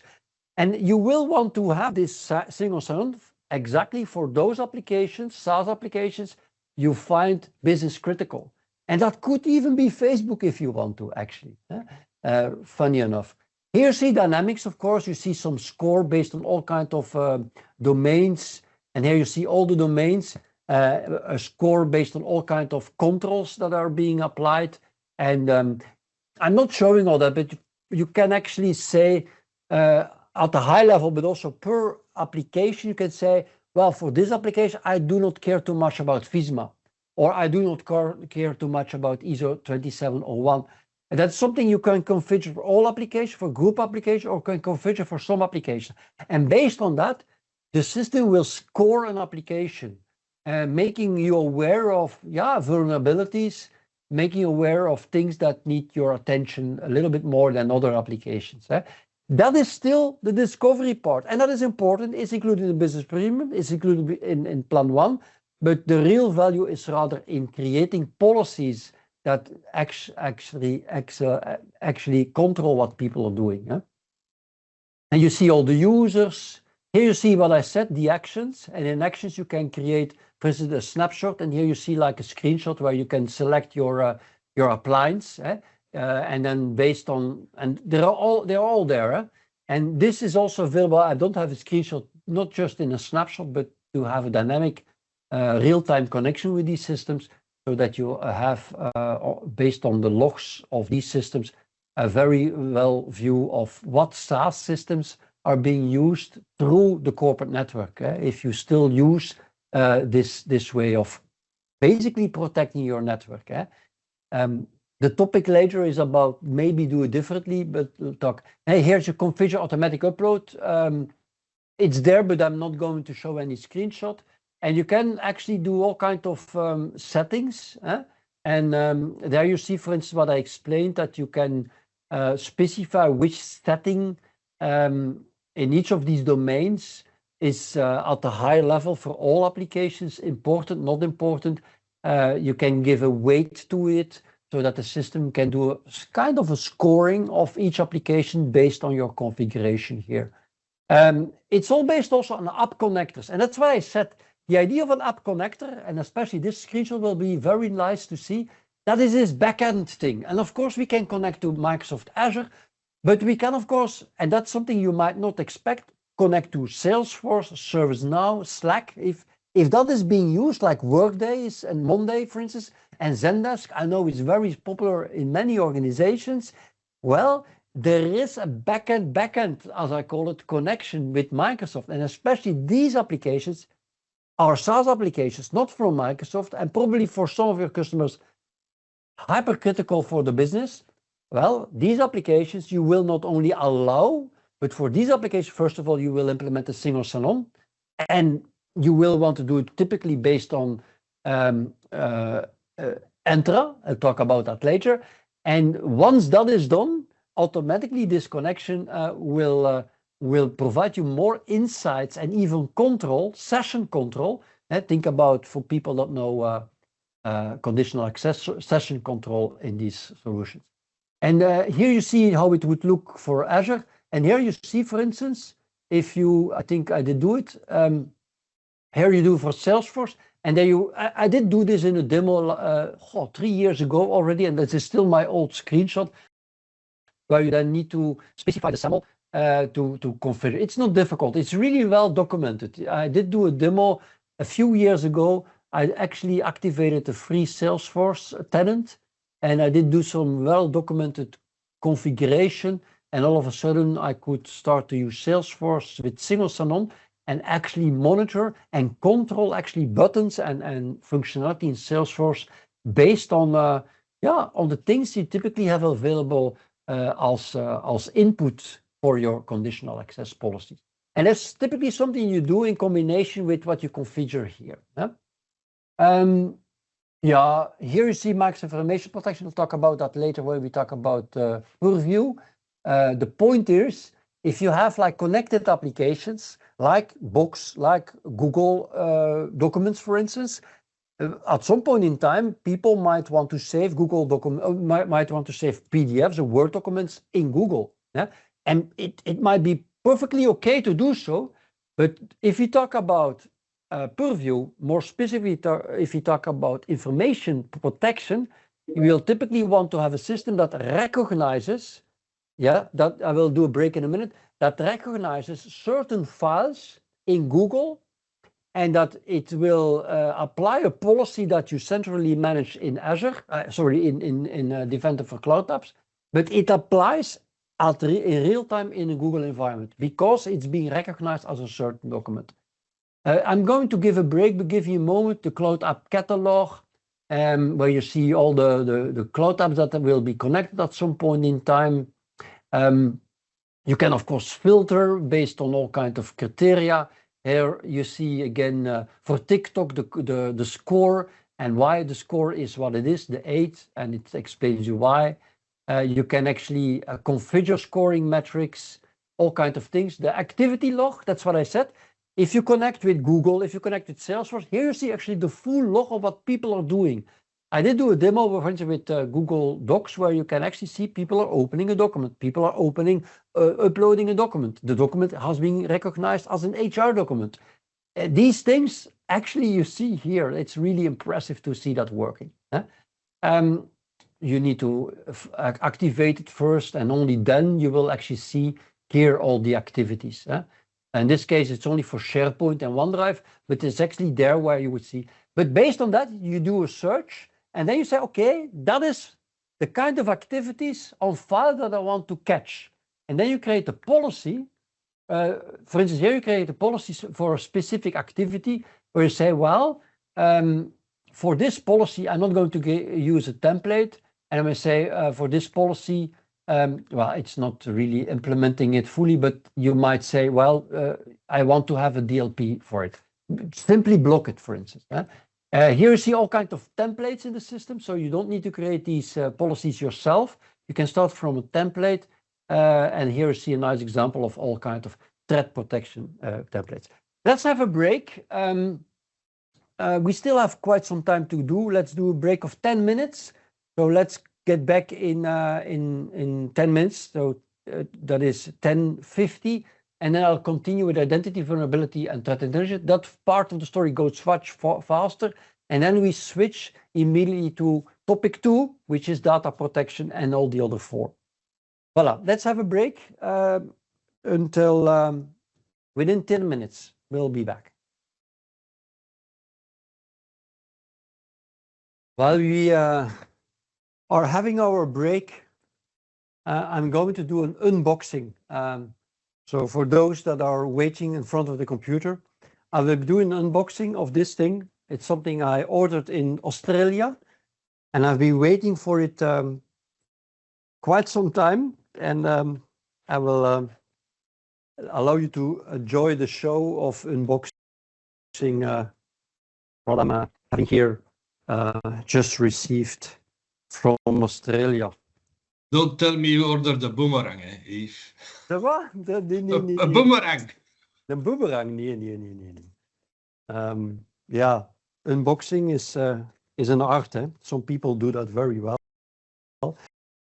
I see these videos online and say, wow, they have been practicing unboxing. So let's do it like this. I need to be very careful now, because I know what is in it. Ah, it's not my thing from Australia. Oh, that's a pity. It's something from Coolblue. But then again, it's still funny. I will explain what I'm expecting from Australia. also today. Take something. Oops. People don't know me. We know I'm a Commodore fan, right? And I've in the Commodore. Yeah, there is. This is the Commodore. That's how it looks like. Built in '82. I'm not going to show it, but behind the screen here, I have a version of this motherboard created with modern components as if a Commodore would be created today. Now that's very nice, but I'm not going to put this new Commodore in this old-fashioned box, and I ordered like a blue one. So I will be receiving a blue one from. But then you want to know what's in the box anyway. It's actually a keyboard to connect to my Commodore and some USB stuff. Because the other thing I want to do, I still have a Windows RT. You know Windows RT? That's the Windows version that got created for the very first Surface device. I have it here. Let me show you. The very first Surface devices, these devices, you might know, they were running actually on. They were actually running on ARM. That was actually the very first Windows running on ARM. It was not big success actually. I still have 2 of them, and I'm going to jailbreak them. And that's why I ordered this USB stick. And I'm going to put the Python, the Raspberry Pi OS on it, which is Linux actually. And that will allow me to run an emulation of the Commodore on my old devices. So yeah, I'm a little bit disappointed because I'm also expecting my device from Australia. Okay, I'm pretty sure I will still receive it, but maybe I still have to be a little bit patient. There was somebody at the door when I was presenting. Maybe.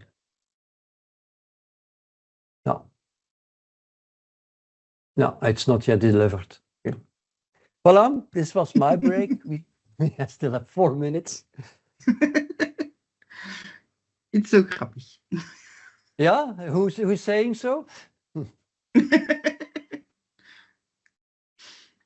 Yeah, I will show you later on in one of my next sessions. I do every 2 weeks a session for Microsoft. Maybe I should show it. If you go on the internet, demo machine. Oops. Internet. Let's go to a browser here. Wait, which one do you see? The browser, where is it? Yeah, oops. I'm a bit confused myself. Do it here. Yeah, you can go to aka.ms, and then it says actually, I've forgotten. SMB. Oh, I forgot it. Sorry, wait. Let me show you No. I will show it in my slide. I have a slide on it. This is the presentation I typically do. So you can every 2 weeks I do a presentation for Microsoft. Yeah, an update call, and you can go to this URL, Belux SMB. Yeah.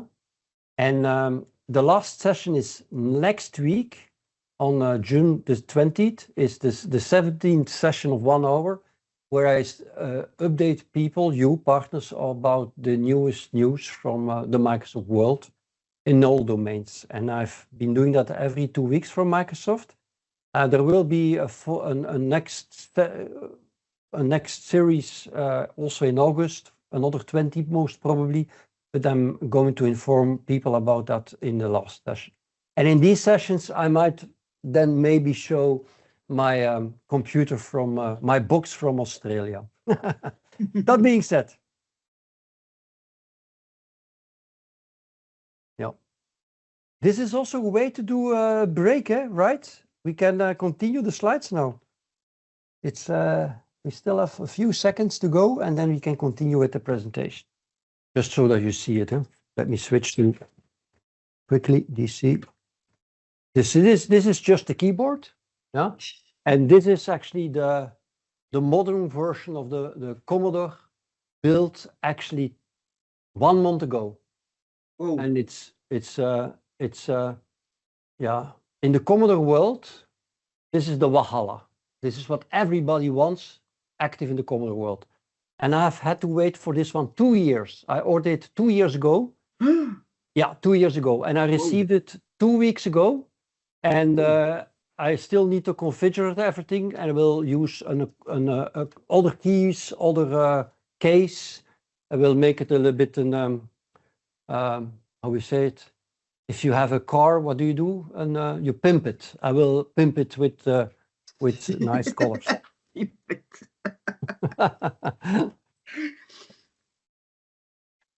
It's so funny. Yeah, voila. Okay, back to business. Thank you. Voila, this was my break. Where are we in the slides? Okay. There are templates. I discussed all that, and we have an identity. So still we are in scenario 1, and most of the time is spent in scenario 1, threat protection. In scenario 1, it's all about XDR and SIEM, of course, and we zoom in into XDR, and specifically the product there is Microsoft Defender XDR, which includes actually 6 services. Yeah, the first 4 are really services that monitor things, and one of them is the 4th one is the Defender for Identity. It's actually a service, and again there's a slide deck for that. I copied this slide. Most hackers don't break in; they log in. Keep that in mind. I like this statement. And actually, the Defender for Identity, and this is an old slide. It's not included in the new slide deck, but it's a slide I've been using for many years already, because it clearly shows very clearly what Defender for Identity is. It's a bit a strange name for the service, because if you hear about Defender for Identity, you think it's a service that is monitoring Entra. It's not monitoring Entra ID. It's actually monitoring your on-premises identity infrastructure. It's monitoring your domain controller. It's monitoring Active Directory. It's monitoring all the infrastructure you have, even for connecting your on-premises identity system, Active Directory, with Entra ID. And it's taking into account also these alerts, especially in that context, it does do this UEBA, behavior analysis, and seeing like, this is a very strange behavior at that point in time by this user. And that information comes into the big XDR world and gets related, pattern recognized with other signals and alerts from other systems, and might lead to incidents that automatically get remediated and so on. And that is Defender for Identity. It's actually for monitoring from within the Microsoft Cloud your on-premises identity infrastructure. Of course, you have something also in Entra ID, and that is called identity protection. And you might know this feature or might not know the feature, because it's a feature that requires the Plan 2 of identity protection. It's basically a system that is constantly monitoring logins, is monitoring stolen passwords and things like that, and will decide for each user and for each single sign-on, for each authentication, whether it's an OK sign-in or it's a rather non-OK sign-in. And these signals you can then use in conditional access to decide whether you allow somebody to use a certain app, or that you require an extra check MFA, for instance, or that you even decide that you want to revoke, and that's a nice thing, revoke a certain access token that is being used by an application. That's one of the nice features. But that's not related to Defender for Identity. That's more related to Entra ID. So this is a service that's not well known, but it's very relevant because typical attacks and typical lateral movements happen on premises, happen because of your existing identity infrastructure. And not protecting it, not monitoring it is a vulnerability, is actually an attack surface. And Defender for Identity is one of these services you can activate as part, not of Business Premium, but as part of this add-on that I'll be talking about later. Again, there is a slide deck. I'm not going to show it. You believe me. Very nice slide deck. It's a little bit check anyway. It's a slide deck of let me show it. The demo. It's only 27 slides, and here you see the slide I copied from it, but there are many more slides that explain in much detail what it is. Good. Voila. So I was very short about that. Now, actually, the two others are also services, but they don't compare with the four others. And the four others are really monitoring your workloads. They're monitoring your specific domains of identity, of apps, of endpoints, and your Microsoft 365 usage. These two services are monitoring completely other things. Defender, the number 5, the Defender is actually a service of Defender that is actually based on typically, well, let me go back. This feature or this service is typically working in combination with number 2, Defender for Endpoint. Because it knows all your endpoints, because it is constantly monitoring your endpoints, it can also tell you where you are most vulnerable.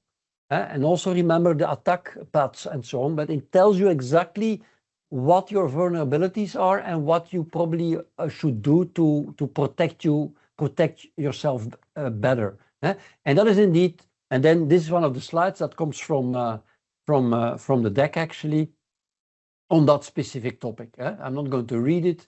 Very nice thing. You get the point. It's and then threat intelligence. Threat intelligence is Microsoft doing the global work. They are actually, what I said, in the middle of where everything happens actually, and they are actually collecting a lot of insight, a lot of intelligence of how hackers do their work.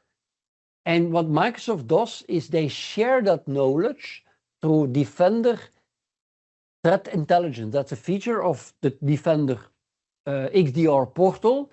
And there you see a screenshot that tells you exactly what the trends are at this moment in cyber criminal world, let's say. And there you see even an embedded version of the security copilot that helps you decide how to work with that.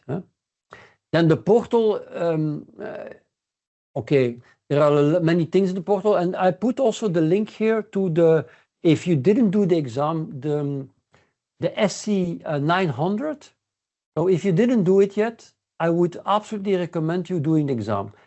Through these links that you sometimes see in my slides, you will find the official training course for that exam. It's a pretty easy exam.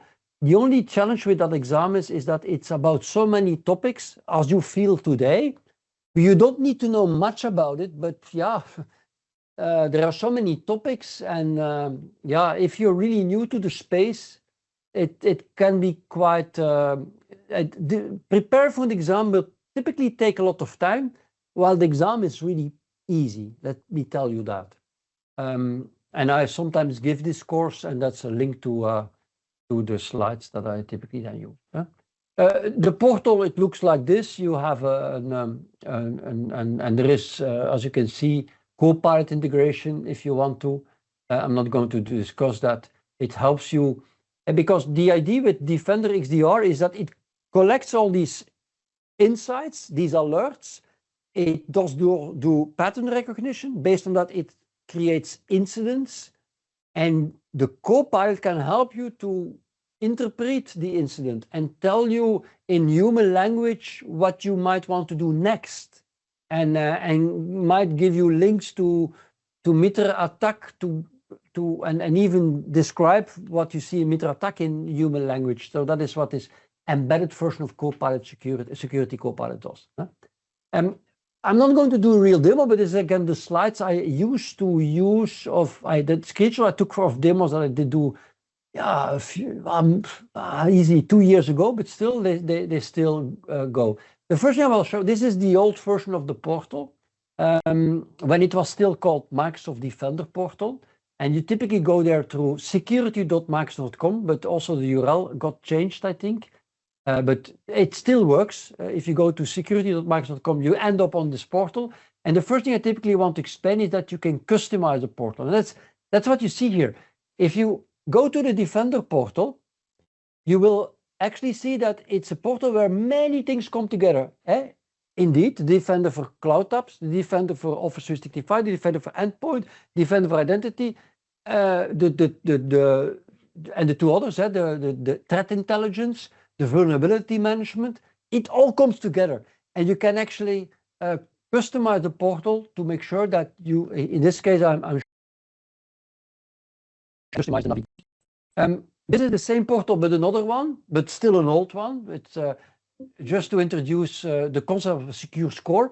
And actually there it's where the secure score actually is being shown. And secure score is typically calculated based on, it sees your vulnerabilities, it provides you recommendations, and the more of the recommendations you apply, you use, the higher your score will be. And this is a very low score actually, and it tells you what you typically need to do.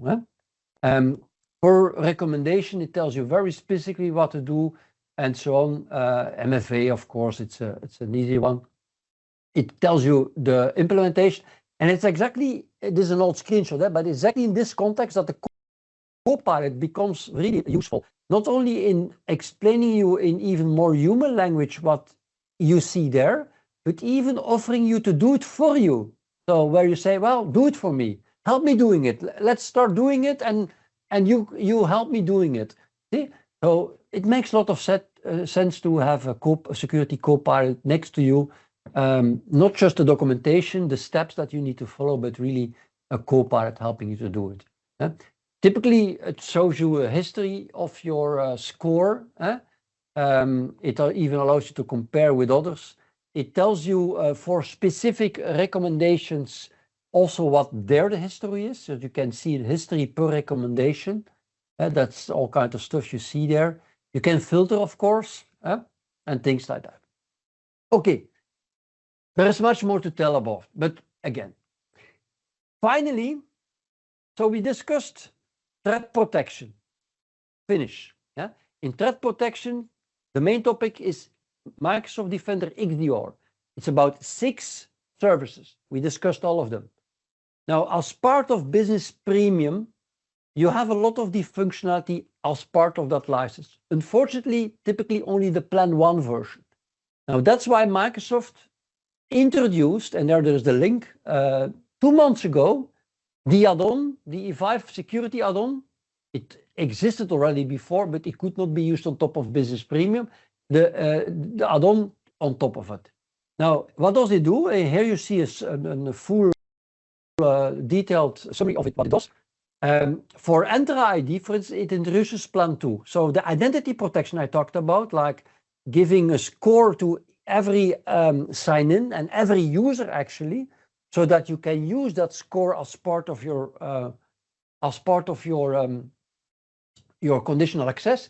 That is only available thanks to Entra ID Plan 2. More relevant, I think, not more relevant, but also very relevant, not that well known, are things like access reviews. Access reviews is also a Plan 2 feature that I think is really popular, really useful, where you can say, well, for specific, the system allows you to show you where you might have given too much privilege to users. And then you can say, well, as an IT administrator, you might not know whether the user needs it or doesn't need it. And what access reviews do for you, you can actually have the manager of the user, people managers, have them receive a mail that tells employees, they have actually these privileges.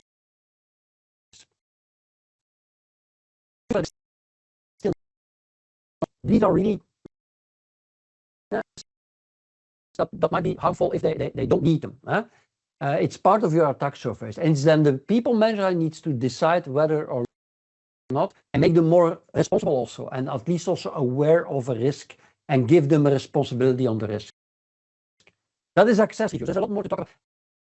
There's of course the PIM functionality. It's not on the slide, but also through that's the other thing is that you say, well, if some people need, for instance, the Power Platform administration role, for instance, you don't give it to nobody, but so people could, for instance, go to a portal and say, I need it now for half an hour, and you get it through like a request form, and it could even be an approval behind it.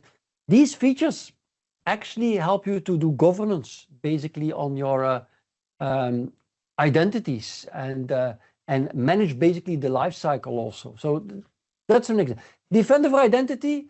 What I just explained, it's not included in totally not included in Business Premium. The Defender Endpoint Plan 2, the middle one, the attack surface reduction specifically, I think, is important. And in Defender for Office 365 Plan 2, the most important one is actually that you remember my slide with Exchange Online Protection and Plan 1, Plan 2. And I said like Plan 2 relates to automated response and discovery and automated response. And I think especially these ones are important. That's this one, the AI and automation to investigate and analyze. I should have highlighted this one.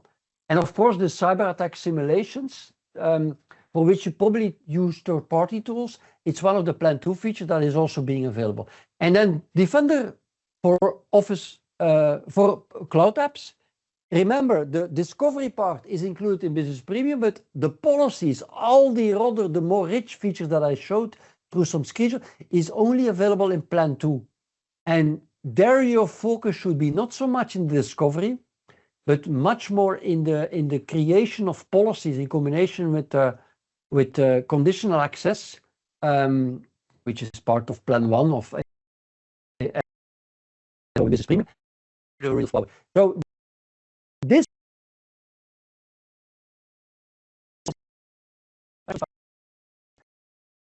is no.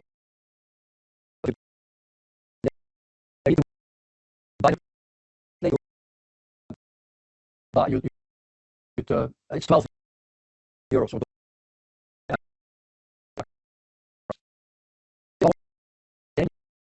your Business Premium, and if you on top of that add E5, you then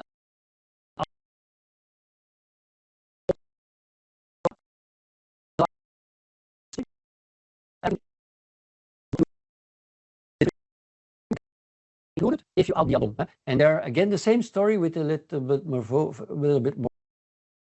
verbose. And then the question you might have, I got from the frequently asked question, can I mix and match? Yeah, no. Well, you can, but it will have. You cannot say I'm going to add E5 add-on only for certain users, and no, you need to do it for all of them.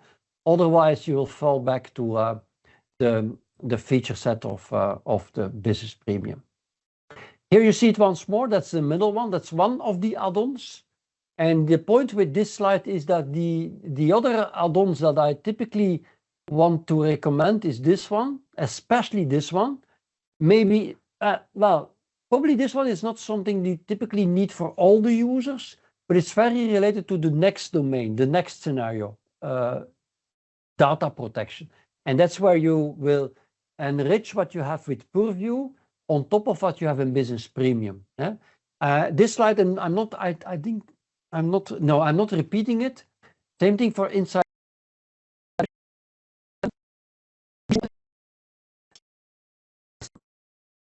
Will position them with customers. They also are not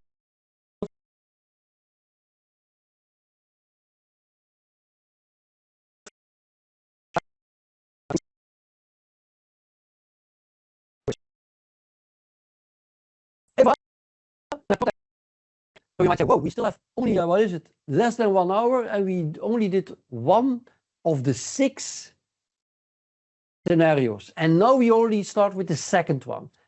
I repeat myself, the first and the second one are the most important ones, are the most common ones. The other are also important. You get the way to learn about it based on this presentation. You can go to check it out yourself in a little bit more detail yourself. And then again, we need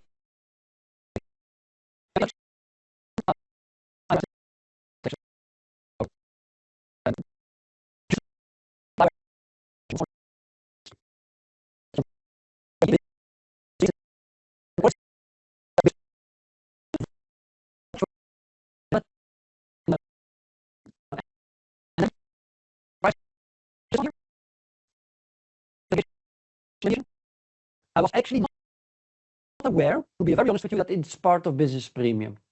So this is a surprise to me. I need E5 for that.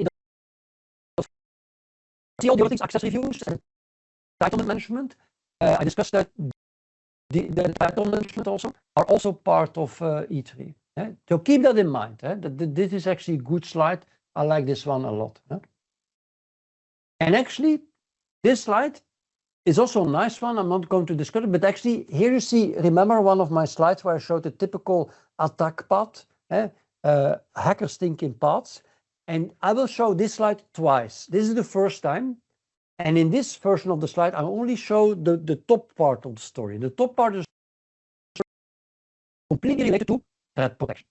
And there you actually see how the products, the services, Defender for Certified, Defender for Endpoint, the identity protection, Defender for Cloud, how they relate to that part of the story. The bottom part of the story is what I will cover as part of scenario.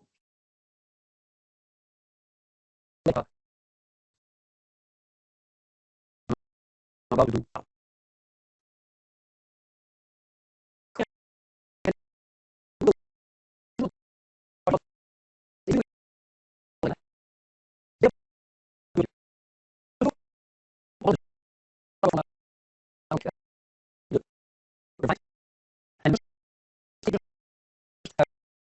The fact that generative AI is everywhere now, and especially things like not Copilot, I hope Copilot, but many other generative AI services, ChatGPT, of course.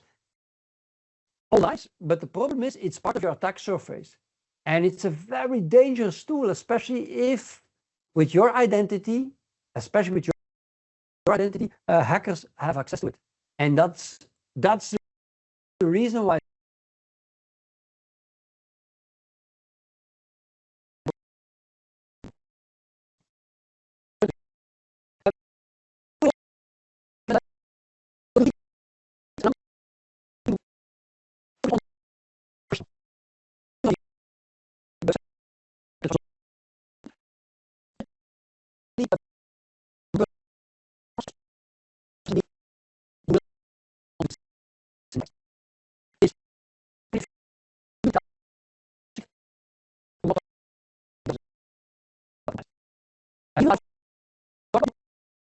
I do remember the 401 and the compliance one, very difficult exam. I can tell you, but yeah, it's very enterprise-y, let's call it. Enterprise grade, you don't need it. We will focus on data security. And when we talk about data security, within Purview, you have basically 3 services from bottom to top. First of all, information protection, I'll explain, data loss prevention, and insider risk management. If you're new to this topic, it might be a little bit overwhelming, but trust me, it's really rewarding to understand this. And once you use it, you will love it.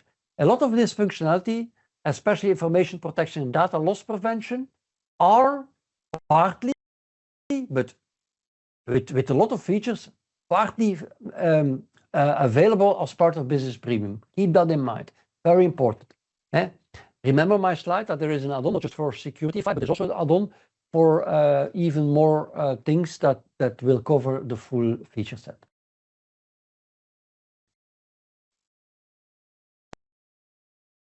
We are talking about what is the problem we are trying to solve here.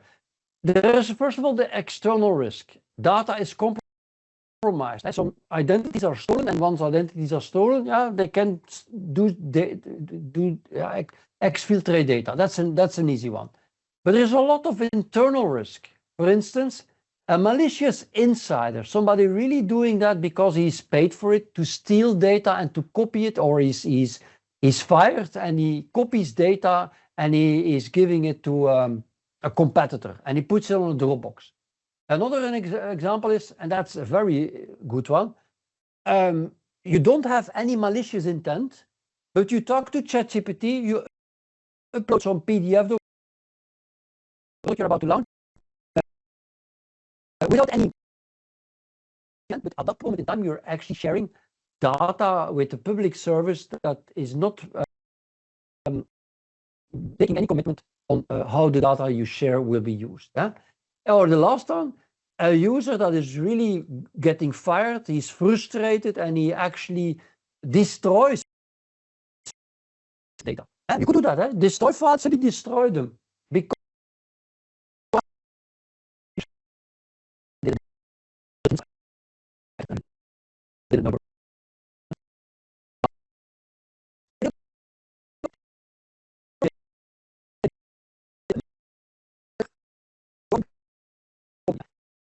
and the first thing she should do in the first one is to collect proprietary info from multiple companies, 2 companies, and she got some privileged access, so she collected it.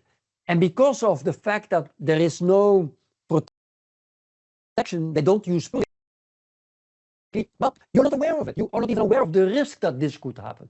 That's typically what most of our customers are in. Somebody could collect all kind of information. You don't know it. You don't even know what kind of information you might see people steal. Then Jane, in the first company, she copied the info to an external hard drive. But in that first company, there was a DLP policy, and DLP policy is part of Purview. And she was blocked. Okay, fine, nice. But in the second company, she was able to basically steal it. And in the first company, still she found a loophole.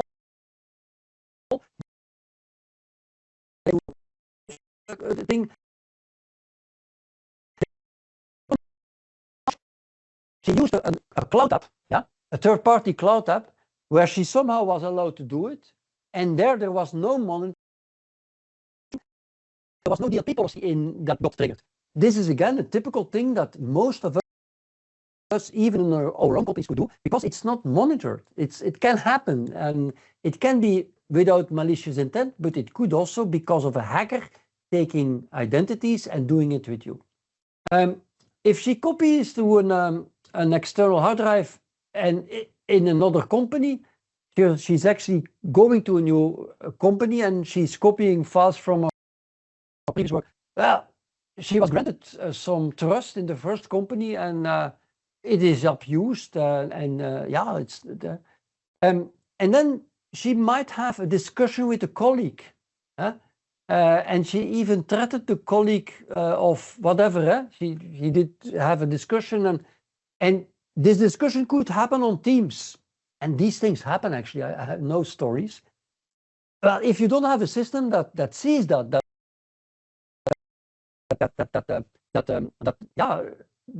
you are having discussions that are not appropriate, yeah, fine, it can happen.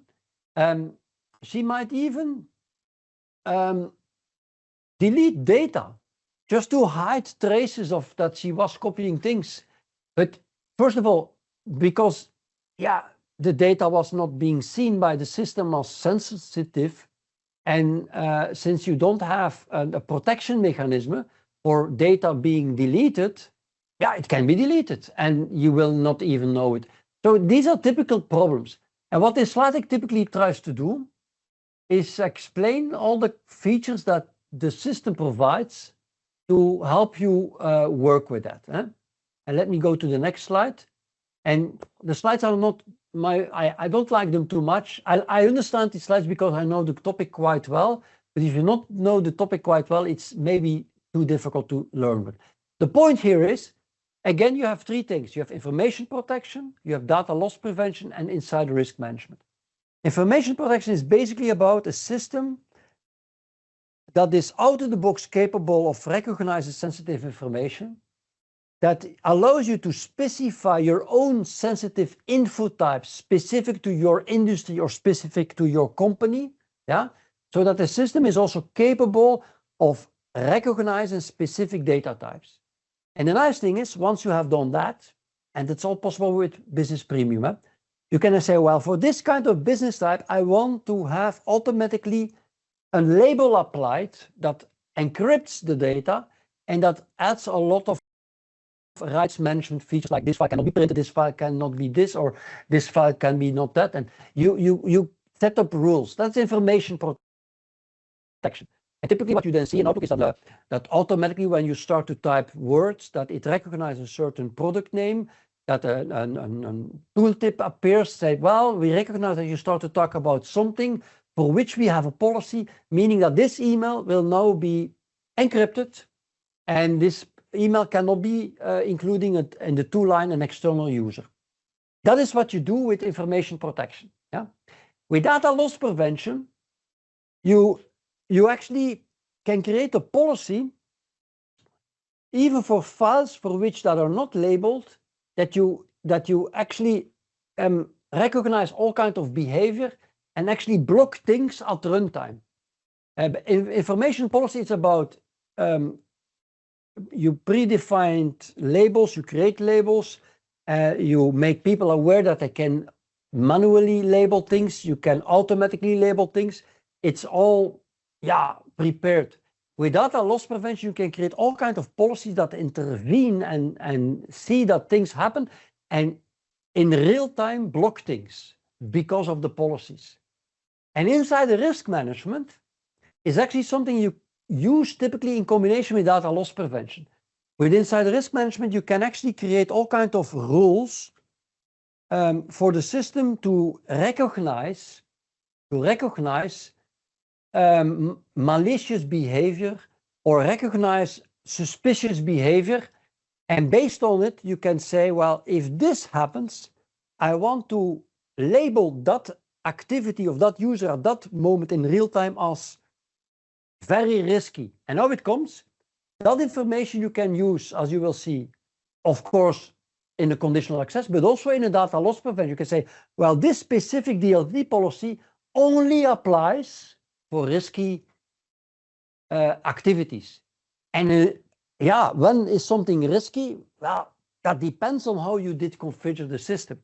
And actually, the DLP will not go into effect for most other users because there's nothing risky, so we don't bother users. So it's making sure that the balance of preventing things and blocking things doesn't go too far and it becomes dynamic. And I have a slide on that which tries to explain it. I made it really visual. So imagine that at the left side, we did define 3 insider risk levels: elevated, moderate, and risk. And you can configure that. You can make sure that the system automatically will tag some activities as risky or not risky. Specifically then in the context of data loss prevention, if a specific activity is being at runtime in real time being recognized as risky, we can simply say, well, there is a policy that blocks whatever he's trying to do from now. If, for instance, a specific action is being seen as not risky but moderate risky, you can configure that. You can say, well, the same policy will come to an effect, but it allows the user to say, no, but it's okay, and he overrides it. And he might need to give a business justification, which we will audit, of course, but we do not block it. We allow it, but we make the user aware that he's doing something that we don't like too much. He can do it, but then he needs to specify why he does it, and he can do it. If we see something as minor risk, which is still a risk, we can say, well, show a tip on, oh, you're doing something which doesn't look fine. You're free to continue. We are not going to block it, but we might audit it. In the context of conditional access, the same story. You can have a conditional access, a little bit like what you have with with identity protection in Entra ID Plan 2, now you have your own system to apply risk levels. Yeah, elevated, moderate, and minor, same story. And for some of the policy, you might block something, or you might, in this case, show terms of use. Like you're about to do something, we don't like too much. We allow you to do it, but we need you to read the terms of use, and you need to sign it, because it's your responsibility now that you are about to do. You need to say and confirm that this is for a good reason. And you create your own specific terms of it. And in the context of data lifecycle management, and this is of course enterprise, you could even say some files will automatically, even when people delete them, we will block. We still keep a copy, so that if people that did hide traces, we did identify it as a risky thing, and we allow the user to delete it, but behind the scenes we create a copy, we preserve it. So whenever it's needed, we can show the evidence that the user was trying to do something. This is all Purview, really. This is information protection features that you have. And yeah, this slide deck then shows exactly the same thing as before and explains, if you use Preview in the previous story, what does it? With information protection, you can discover the first thing. You can then use inside risk management to start applying to some communication styles with users as malicious. The first one is about he's apparently downloading a lot of files. All of a sudden, we know that he will be fired next week. He knows it apparently because he's preparing for being fired.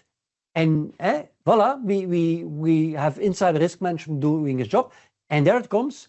Because of the insider risk management, we have an adaptive protection in DLP, in enterprise, in Entra conditional access, and in DLP. Again, it's new. And here you see a screenshot of how it works. So here you see an Office file, a Word, and because in that file you start to talk about Project Obsidian, there is a tooltip that say, well, your organization automatically applied the sensitive label. So automatically apply the label, meaning this document will be encrypted and can only be read by internal users, for instance, automatically. And that is a Purview feature. It is part of Purview, absolutely. Here you see a SharePoint site. And in this SharePoint site, automatically, also files can be in this case, certain sensitivity labels that comes with rules, that comes with configuration. Because of that, and here you see another example. You see here inside the risk management, it's a lot on the slide, and it actually shows that some users' activities have been catched by the system as suspicious. And if I go in detail, that's what you see here. It's very nice. It shows like the full path. Apparently, sensitive SharePoint files have been accessed. We see that. We see at some point in time a full track, and that is actually Purview. Apparently, you need to read it from bottom to top. So files got downloaded from SharePoint. They apparently did rename the files to obfuscate what he's about to do. He did that. He did then print these files and then deleted the files. And you see here, these activities, these alerts got correlated into an incident. That's what you see here. The system recognized this as, this is not normal. We need to do something. And this can then, I think it's in my slides, this can then, and here you see also the communication risk. He's using inappropriate conversation, and he's using Amazon to upload stuff. You can see that. And here I'll show it in a little. And then later on, you will see that we can even go to Defender for endpoint, and the alert coming from Purview can be seen there. What you see here is actually the configuration of, not the configuration, but the view on the users that somehow got in a risk level because of your configuration. And the configuration, that's what you see here. We have been defining 3 risk levels. There are always 3 risk levels, always elevated, moderate, and risk. And you can edit the rules that will make the system recognize something as relevant. And here the rule is, when somehow we are seeing people working on documents where we see an SSN, where we see a credit card number, and we see sharing it with a certain competitor.com domain. It's very specific. You can say, well, in that case, I want to assign a specific level, this elevated risk level. This could be the rule. And trust me, you can really go very far in specifying what will, and it comes, of course, with a lot of templates. You don't need to think of these things yourself. And then you then specify later when he is then indeed elevated. In that case, we copy the clipboard, we copy the removable USB stick, we copy the network. So this is what it is. So you are actually blocking at runtime stuff on the endpoints. So there you see Defender for Endpoint working together with Purview to actually and working together typically with conditional access to block things. And you see it in conditional access. We have an insider risk preview. We say if it's elevated, and in that case, you will then specify what you allow or not allow. In DLP, the same thing, you just activate it, and then automatically you can have files preserved, for instance, if certain risk levels are being recognized. Here you see actually Defender, and in Defender for Endpoint, you see actually this full attack path, you could call it, or a suspicious path, I would rather call it. And that can also surface in Defender for Endpoint and can also be taken into account by the XDR engine to come to the conclusion that an incident is necessary and create extra evidence and even automatically do things or recommend actions. And that's what it's for. So a lot of information. I'm really aware of that, but yeah, this is a space where we all need to get confident in. This is a space where more and more people like you and me will need to help customers configure their system, use the features, the controls of what they already pay for, business premium typically, and protect them in a more proactive way. Some other examples related to AI. Overexposure by a negligent user. Again, a user that is frustrated that it leaks on purpose things, and then a leak that happens because of using some. Now the first one is using Copilot, and I have a demo, not a demo, but there is I have slides on it. Again, the story here is John in this case and Alice, and John is working on a confidential project, and it relates to all kinds of files got created. These files are not protected. And as a result, Alice, he hears John talking about this project, and she goes to Copilot, and she talks to Copilot, well, the project Obsidian, what is that all about? And because these files were not recognized as sensitive files automatically in no way, and there is no malicious intent by John or even by Alice, but all of a sudden she gets an answer by Copilot. Think about HR documents, salary documents, of course. That's another story. And she could say, well, interesting, I found even a document thanks to Copilot. I'm now going to share this document with ChatGPT. And the problem is, there could have been a deal. I blocked that. That is actually shared to the public, and that's what you want to do. And again, how do you solve that? By actually using the features of AI Hub is the old name. It's now called AI Security Posture Management, a long name, as part of Purview. It's a new solution next to information protection, DLP, and so on, lifecycle management. And there is now a new solution that is called AI Security Posture Management, and that allows you to have screenshots of it. Allows you to actually help you to see things that happen in AI, not just Copilot, but any application. The system sees that. And then because of the fact that you see it, you start to create information protection policies and labels and to deploy the labels and so on, so that automatically Copilot will not use that information and will not reveal information based on interactions with Copilot because the user is not allowed to see the document. And you would then also have a policy, a DLP policy, that would not allow to share, even if that person has access to that file. You might have a DLP policy that does not allow to share these files on something else than Copilot, for instance. Here's a screenshot there, how it works. I'm on the SharePoint site, and this SharePoint site also,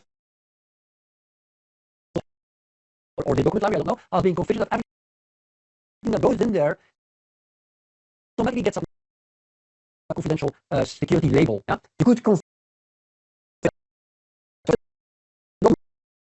you save it over there.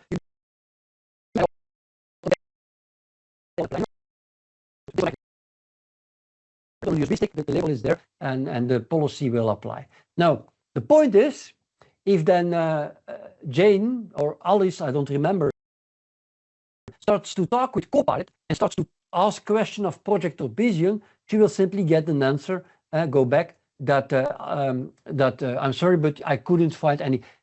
The Copilot could find it, but is not sharing it because of the label of that site and the document, and voila. That's not. Here's an example of how a DLP policy could have been specified. You could create a DLP policy, and remember, DLP policy is like, if no labels are involved, for instance, you just want to recognize a certain activity, yeah, and you want to have the system to block things or to audit things.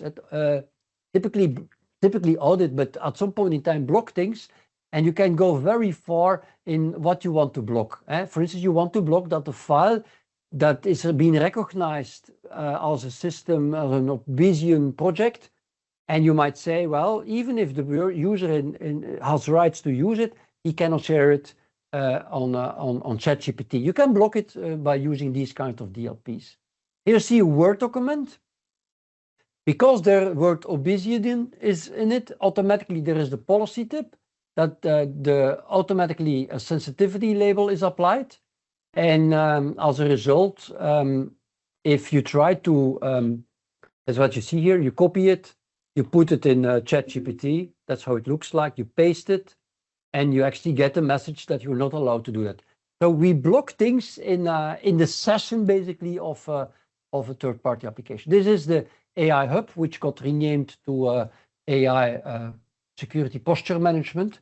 And there it helps you to see all kinds of usages of AI in general, and helps you to create actually sensitivity labels, and helps you to create policies, both for sensitivity and DLP, to make sure that that things as this not. And again, I think it's here. There is it's not here. There is a set of, I think it was, go back. There is here all kinds of policies and templates you can leverage. Okay, we still have 20-25 minutes. We are okay, I guess. Remember what I said? I discussed already this one, yeah? And keep in mind, be aware of the other two, especially the first one. Why would you want to have the first one? Let me explain. There is one very important reason. The first one, with Business Premium, you can have automatic labeling in the context of Word and Outlook and Teams. That works very nice. But what you do not have, imagine that you want to have documents automatically being labeled that already exist and exist somewhere on SharePoint. And you want to have a system that scans your SharePoint folders and recognize sensitive info types that you might have configured yourself, of default info types that are sensitive, and that automatically labels them. Yeah, that is a feature that requires, let's say, Plan 2 of information protection. It's not part of. Now, is that a problem? No, it's not really a problem. I think for most of our customers, just Purview, not even this $7 per user per month, is absolutely fine. Start with that one. Inside risk management, what is the reason why you want to have it? Well, especially once you start to use DLP policies. DLP policies actually is also part of Purview. But the problem with DLP policies is like, yeah, you start to block things. And sometimes you start to block things even for users that are not doing things that are okay. Well, inside risk management is a system that allows you to make the system more dynamic, more adaptable. And yeah, at some point in time, you might want to have it. And the nice thing is it's something you can, I'm not sure, but that's not necessarily for all users. You can, especially the first one, the second, I don't know so much. You can choose to do it for one user. This is one of my old slides I always love to use when talking about this topic. At the end of the day, it's all about knowing your data, and that's with sensitivity labels, sensitivity info types, and your own classifiers and custom classifiers. It's all of the box available in the product. That's know your data. So that's something you have with Purview. And then on top of that, you start to create sensitivity labels, yeah, and you start to create DLP policies. These three domains are actually what I think in SMB becomes more and more relevant, especially because of Copilot, especially because of AI in general. And that's the point I wanted to make. Purview, Purview, Purview, Purview, and maybe even the add-on to make it even more complete. This is not anymore a luxury. This is something customers have it, use it, configure it. It's also service revenue. And here you see it again. Information protection, I'm not going to read it, is about all these things. And these things, information, go hand in hand with the other three topics. Because identity and access management, device management with Intune, identity and access management with Entra ID, and app management with also with Intune, I guess. Well, these topics, oops, I get here. These topics are also all very important. It's the combination of the problems that I showed on the slide. You cannot cope with them. You cannot solve them with identity and access manager and device and app manager. You need something like information protection. You need a system that allows you to classify, that allows you to label, that allows you to create policies and so on. And that is information protection. That's the world of information protection. What you can see in these slides here is like a part of implementing it. And you see it for each of these domains. I'm not going to discuss it. And if I zoom back again in information protection, in high level, what this is showing is it all starts with knowing your data. Start to use info types. Start to create your own custom info types. Purview allows you to do that. No extra license. Yeah? And then start to create labels. Start to create DLP policies. The DLP policies, put them in audit mode, not blocking mode. And that is an iterative process that you will constantly do. And at some point in time, you will have a very fine-tuned, customized system for your environment. And yeah, I love to, no, that's not true. I was going to say I love to read service descriptions, but actually I did take some time, more than a year ago, to check all the service descriptions that are related to this topic. And the point of doing so is to make you aware that a lot of features that we have been talking about up till now, they are really nicely documented in these service descriptions, yeah, including the SLAs that come with it, are all part of Business Premium. That's what I want to say. Not standard, not basic, of course. Business Premium, Business Premium. So the most important reason to go to Business Premium is conditional access, without any doubt. Conditional access. And based on my presentation so far, information protection capabilities, Purview, keep that in mind. Business Premium is about conditional access and is about information protection. Keep that in mind, Purview. I think I couldn't be more clear than I'm doing now. Intune is, of course, also part there. It's not in standard, of course. That's probably also another reason. And now you see, you go to that URL that shows you once more what is in it, what is not in it. Here you see then the yellow one is this. Well, the strange thing, the last thing I watched that URL, the E5 security add-on is not yet in the documentation. I don't know why, but the other one, the yellow one, the E5 info protection, which I recommend for backend automation and not servers, not front-end automation. Outlook Teams, you have automated labeling and so on. You don't have it in the backend. That is why you would want to use it. Sometimes you will want to go for that one. Voila. And again, a text explaining the same thing for your reference. Yeah. Once more here. Here you see something, yeah, that compares E3 and Business Premium. And there is also something that is called the E5 compliance add-on. That's the one. but that's not something I typically would position simply to SMB. Also, many of these things are part of E5 security, like cloud app governance, for instance. This one is really for enterprises. Actually, I will not want to this. And there you have the same slide. See, and you see again an attack path on the bottom, and there you see nicely how indeed information protection, DLP, and insider risk management allows you to protect that part of your attack surface. And this brings these two worlds nicely together. The first scenario was about threat protection, the top thing with XDR, and the bottom thing is about data protection. It's about Purview.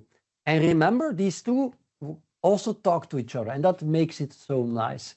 I still get excited from this slide. It's really nice. What I absolutely recommend, I'm not going to show it. If you want to have good demos on Purview, but not just demos, but click through where you're being explained what you see, you need to click yourself, go there. The best time investment I can give you if you want to learn about information protection. I did do the exam, and I've been busy with information protection. I've even done a project with a big customer, so I have some experience. But in the very, very beginning, this was what helped me a lot to get started with it, understand it, and both for information protection and data loss prevention is not information, but it's another solution, but it's also part of Business Premium. Let's put it like that. And all the demos, really good. Voila. That was the most important part of my presentation. And then I have a lot more information because we only discussed 2 of the 6 scenarios. The third scenario, let's go over it quick, is modern security operations. It's about what? It's about Sentinel. It's about the combination of a SIEM SOAR system, and actually Sentinel is a SIEM and SOAR. It's a system that can recognize and correlate all kinds of alerts and create incidents and help you manage these incidents.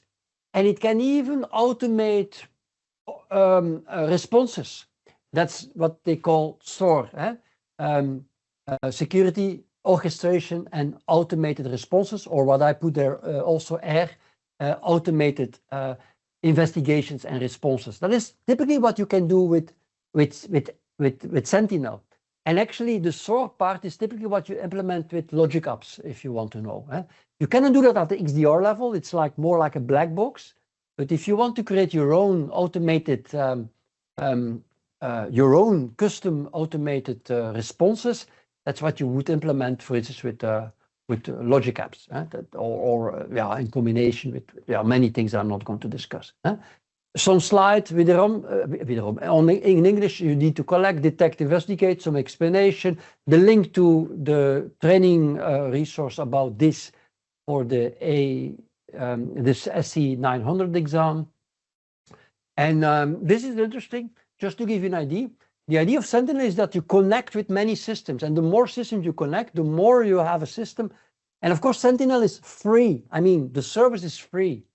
Well, it's free, but the more you connect, meaning the more data you collect, the more data storage you use, you pay for the storage. And you pay for, of course, the compute. The more the data you have, the more of things that need to be investigated and recognized, the more machine learning you need. Yeah, and that's where you actually pay. You pay Azure. You have an Azure cost related to Sentinel. I think most of our customers in SMB don't need Sentinel immediately, but it's good to be aware of it. An overview of all the features. I'm not going to discuss that. Et voilà, that was number 3. Like that, it goes fast. Multi-cloud.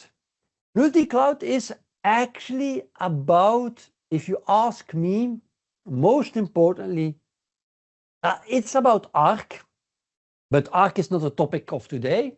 But it's most importantly about Defender for Cloud. Yeah?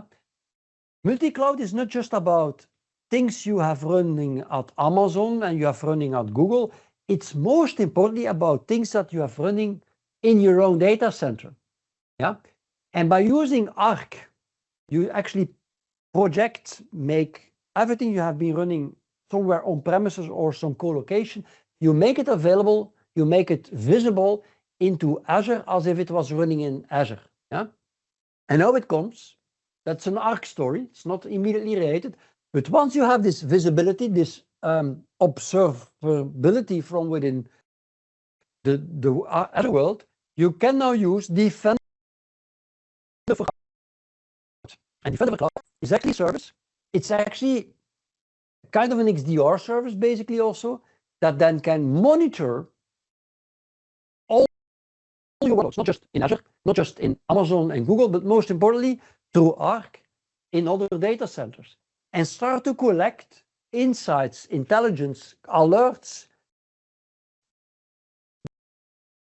being and again, slide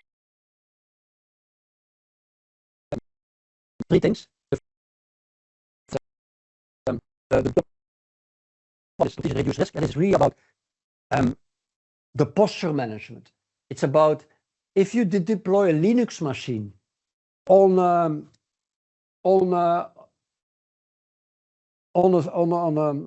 I don't find the word, in a virtualized Linux machine on premises, you make it visible through Arc in Azure. Well, with Defender for Cloud, you will get recommendations on that Linux machine, like, you should not open port 80, for instance, or you should not allow SSH in the open space on that port. You can keep it open. You get a recommendation thanks to Defender for Cloud, helping you to reduce the attack surface of that Linux machine, even while it's running on premises. See? That is indeed CSPM. SIM is more related to your cloud identities and event management. Well, as part of Defender for Cloud, it's also because you have at some point in time all kinds of identities that can get monitored. Yeah? Continuous reduced risk is also related to what I explained before. It doesn't even need an agent. Huh? It could be running there without agent, but we take a snapshot of the virtual machine hard disk. In parallel, it is being analyzed. The workload is not impacted at all. Yeah, no performance hit. And it's based on that analysis. And after analysis done, the snapshot is being deleted. So there's no risk that Microsoft keeps it or something. And that's how these things, voila. That is the top one. This one is cloud workload protection. The idea is, the first one is more like preventive. Let's make sure that the surface is as blocked, as closed as possible.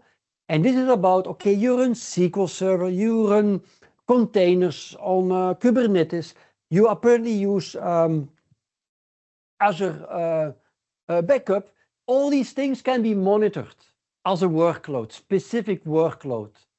And it will not only give preventive advice, but it will, for instance, for SQL Server say, well, I'm in real time, I see that there is a SQL injection going on in real time. It's not preventive, it's happening, and we see it. And that is what they call cloud workload protection. And then the last one, the other side of my slide deck, is where you start to use more and more infrastructure as code, where you use Git repositories, where you use pipelines to deploy things. And what Defender for Cloud can do, it can check these repositories, and even without having ever deployed anything, it will recognize things that are dangerous. It will recognize things, vulnerabilities, and it will help you prevent deploying it or updating it. That is what it is. So, and then I'm not going to go to the slides. This is actually the same story in another visualization. For your reference, it comes from, again, the slides that you know where to download with some details, what it is. I have another visualization for the same. Here, some examples, what it does. For each of these, it's for your reference. I'm not going to explain it. Yeah. The big picture, again, nice slide. I wanted to include it. And this is my old slide that I still love a lot, where I explain the same thing with my own story. This is my story that I created, again, more than 1 year ago. Again, you see the 3 functions of Defender for Cloud, 1, 2, 3, the same order as I explained them. And then for one, I explained that this is actually also where we have by the way, a security score. And this security score is related to what Azure does. It's not related to Defender for Endpoint. Remember, it's not related to what XDR does from more the Microsoft 365 perspective. And with the same story with recommendations. It's based on what they call, the implementation is done based on policies, Azure policies. I'm not going to explain that. And these policies or initiatives, which are collections of policies, a lot of policies actually, are actually implementation of what Microsoft calls the Microsoft Cloud Security Benchmark. It's like a collection of best practices that Microsoft collected basically from the industry. In my next slide, I explain how. And these are implemented as Azure policies, and actually based on these Azure policies, which are put together in initiatives as they're being called, you are actually, for instance, this Linux server, but all the other things that are part of your attack surface are being evaluated. Preemptive, like not in real time we try to block things. No, we investigate. We see, yeah. Thank you, Marnix. I give you some minutes to talk about it in 2 minutes. I need to go faster. Voilà, some story about how the security benchmark got created. There is a free part, and there is also a paying part. You get free a lot of things, and you get also extra features that are the close work things that are real time happen. Again, there is some free part and there is some paying part, and there are some extra workloads you can protect, and SQL is one of them, and there is a price point for each of them, per server, per SQL. There is the whole story. And then the last one is that SQL, like the Linux, could be running on premises, and through Arc we can also take that into the equation. Some licensing slides I'm going to skip, and then I'm going to skip that too. Voila. Let's go to the last one. Some interactive guides again that I recommend. Advanced Identity, let's do that really, really quickly. This one is very much about the Entra suite. And in Entra suite, the most important products are Entra Private Access and Entra Internet Access. Now, Entra Private Access and Entra Internet Access, in combination with Defender for Cloud Apps, is actually a full SSE, a full Security Service Edge solution. So if you ask yourself, does Microsoft an SSE solution? Yes, it's called Entra Private plus Entra Access. And keep that in mind. And basically, that's what is being shown on the slide. At the end of the day, it's what allows you to replace VPNs. VPNs are out. Some people will not like me saying that. Stop selling VPNs. VPNs is done. Yeah, VPNs is not the way to go anymore. You know, you need to go to zero trust networking access, and you implement it through Entra Private Access. Yeah, that's the short story, and it's about installing on the clients the Global Secure Access client, which will then, based on your conditional access, based on all the things you already know, conditional access, will, with policies, will allow people to connect and not to connect. And you know, Zero Trust is about never trust, always verify.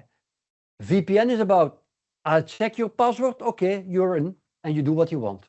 Come on, we need to stop that. We absolutely need to stop that. We need to go to SSE, and that's what Entra Private Access allows us. And it also provides us a way to do that to external sites. So that's the part that is related not to ZTNA, but is related to the secure gateway. Voila. Read about that, learn about that. There is a link that I recommend here. Go to this website. Very nice website. There is also like where you can read what is SaaS, what is a passkey, nice slide. And then you can go there. It explains you what SaaS is. SaaS is SSE plus the software-defined one, where Microsoft typically works together with I don't know the name anymore. All the vendors, and an explanation what it is. Learn about it. This is another space of security. Voila, let's go further. This is a very nice presentation. You probably know John Saville as a well-known person, and he did a really a very impressive presentation. I didn't follow everything, but I can tell you I was impressed. I'm always impressed from John. Watch it. Download his slides, nice slides actually, that I recommend you downloading, explaining everything I try to summarize here, where this SSE solution is being explained. There is also on YouTube a deep dive that I liked. There are mechanics, of course, also has slides about. There are a lot of documentation. I love it. The last on security, Copilot. Let me tell you one thing about it. It's this one. Because of two technologies coming together, the tools consolidation, that was a story until now. You need one platform with one identity system. And then on top of that AI, and then we actually are able to protect ourselves. Because bringing everything together and automate stuff is nice, but still we need extra things. And that's what Copilot Security does. That's what AI does. It will even take over work that typically require humans, or at least humans in the loop, and this will help. There's a standalone version also next to the embedded. I just showed some embedded examples. In the standalone, you can actually start to ask these kind of questions and get answers, and even get, can you do it? Not just tell me how to do it, but can you do it? And it's all based on connectors. Here you see like the standalone version, and where it can be embedded in Defender XDR, of course, but also in Sentinel, in Intune, in Entra, and in Purview. There is Copilot embedded, and thanks to these plugins, that's I'm going to skip that. There's a standalone version I showed. Here an example of an embedded version in the context of a Defender, where I do advanced hunting. So KQL, nobody knows KQL as good as Copilot, I guess, and most of us we don't, right?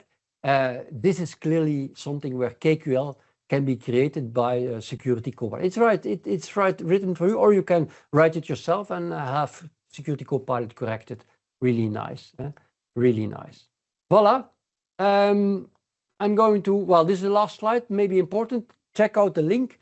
The Security Copilot originally was only available per tenant, and as a service provider, we want to have one Copilot, Security Copilot, that you can use across all your customers. And that is possible, that is supported now through Azure Lighthouse. Check it out, check the link. Through that you will find the documentation, you will love it. Voila. Marnix, you can take over. You will receive the recording, yes, you will receive the slides. You can always ping me, find me on LinkedIn. I love to be connected with my audience. So look me up on LinkedIn, Yves Kerwijn. And let's get to be friends. And my dear Marnix, you wanted to say something about the evaluation? Yeah, just a few words. I want to thank all the attendees again for being here today. And I would kindly also invite you to fill out the survey. We actively use your feedback to improve the content and our webinars. Once again, thank you. Absolutely. Thank you. Thank you very much. Again, connect on LinkedIn. If you have questions, send them over in the form. Check the chat window. There is a link to the evaluation. Please fill it out. Do it immediately, because otherwise you forget it. And be critical. Absolutely be critical. I don't have any problem with things you didn't like. I learned from your input, and we plan to do more sessions after the summer. Together with Marnix, we are planning new sessions, and we might want to go in more detail on specific topics. Let us know which topics you think need more attention, need even hands-on demos. Let us know what you would love us to do with you for next trainings, so we can prepare during the summertime. Thank you very much. I'm going to stop recording here. En ik ga nu Nederlands praten.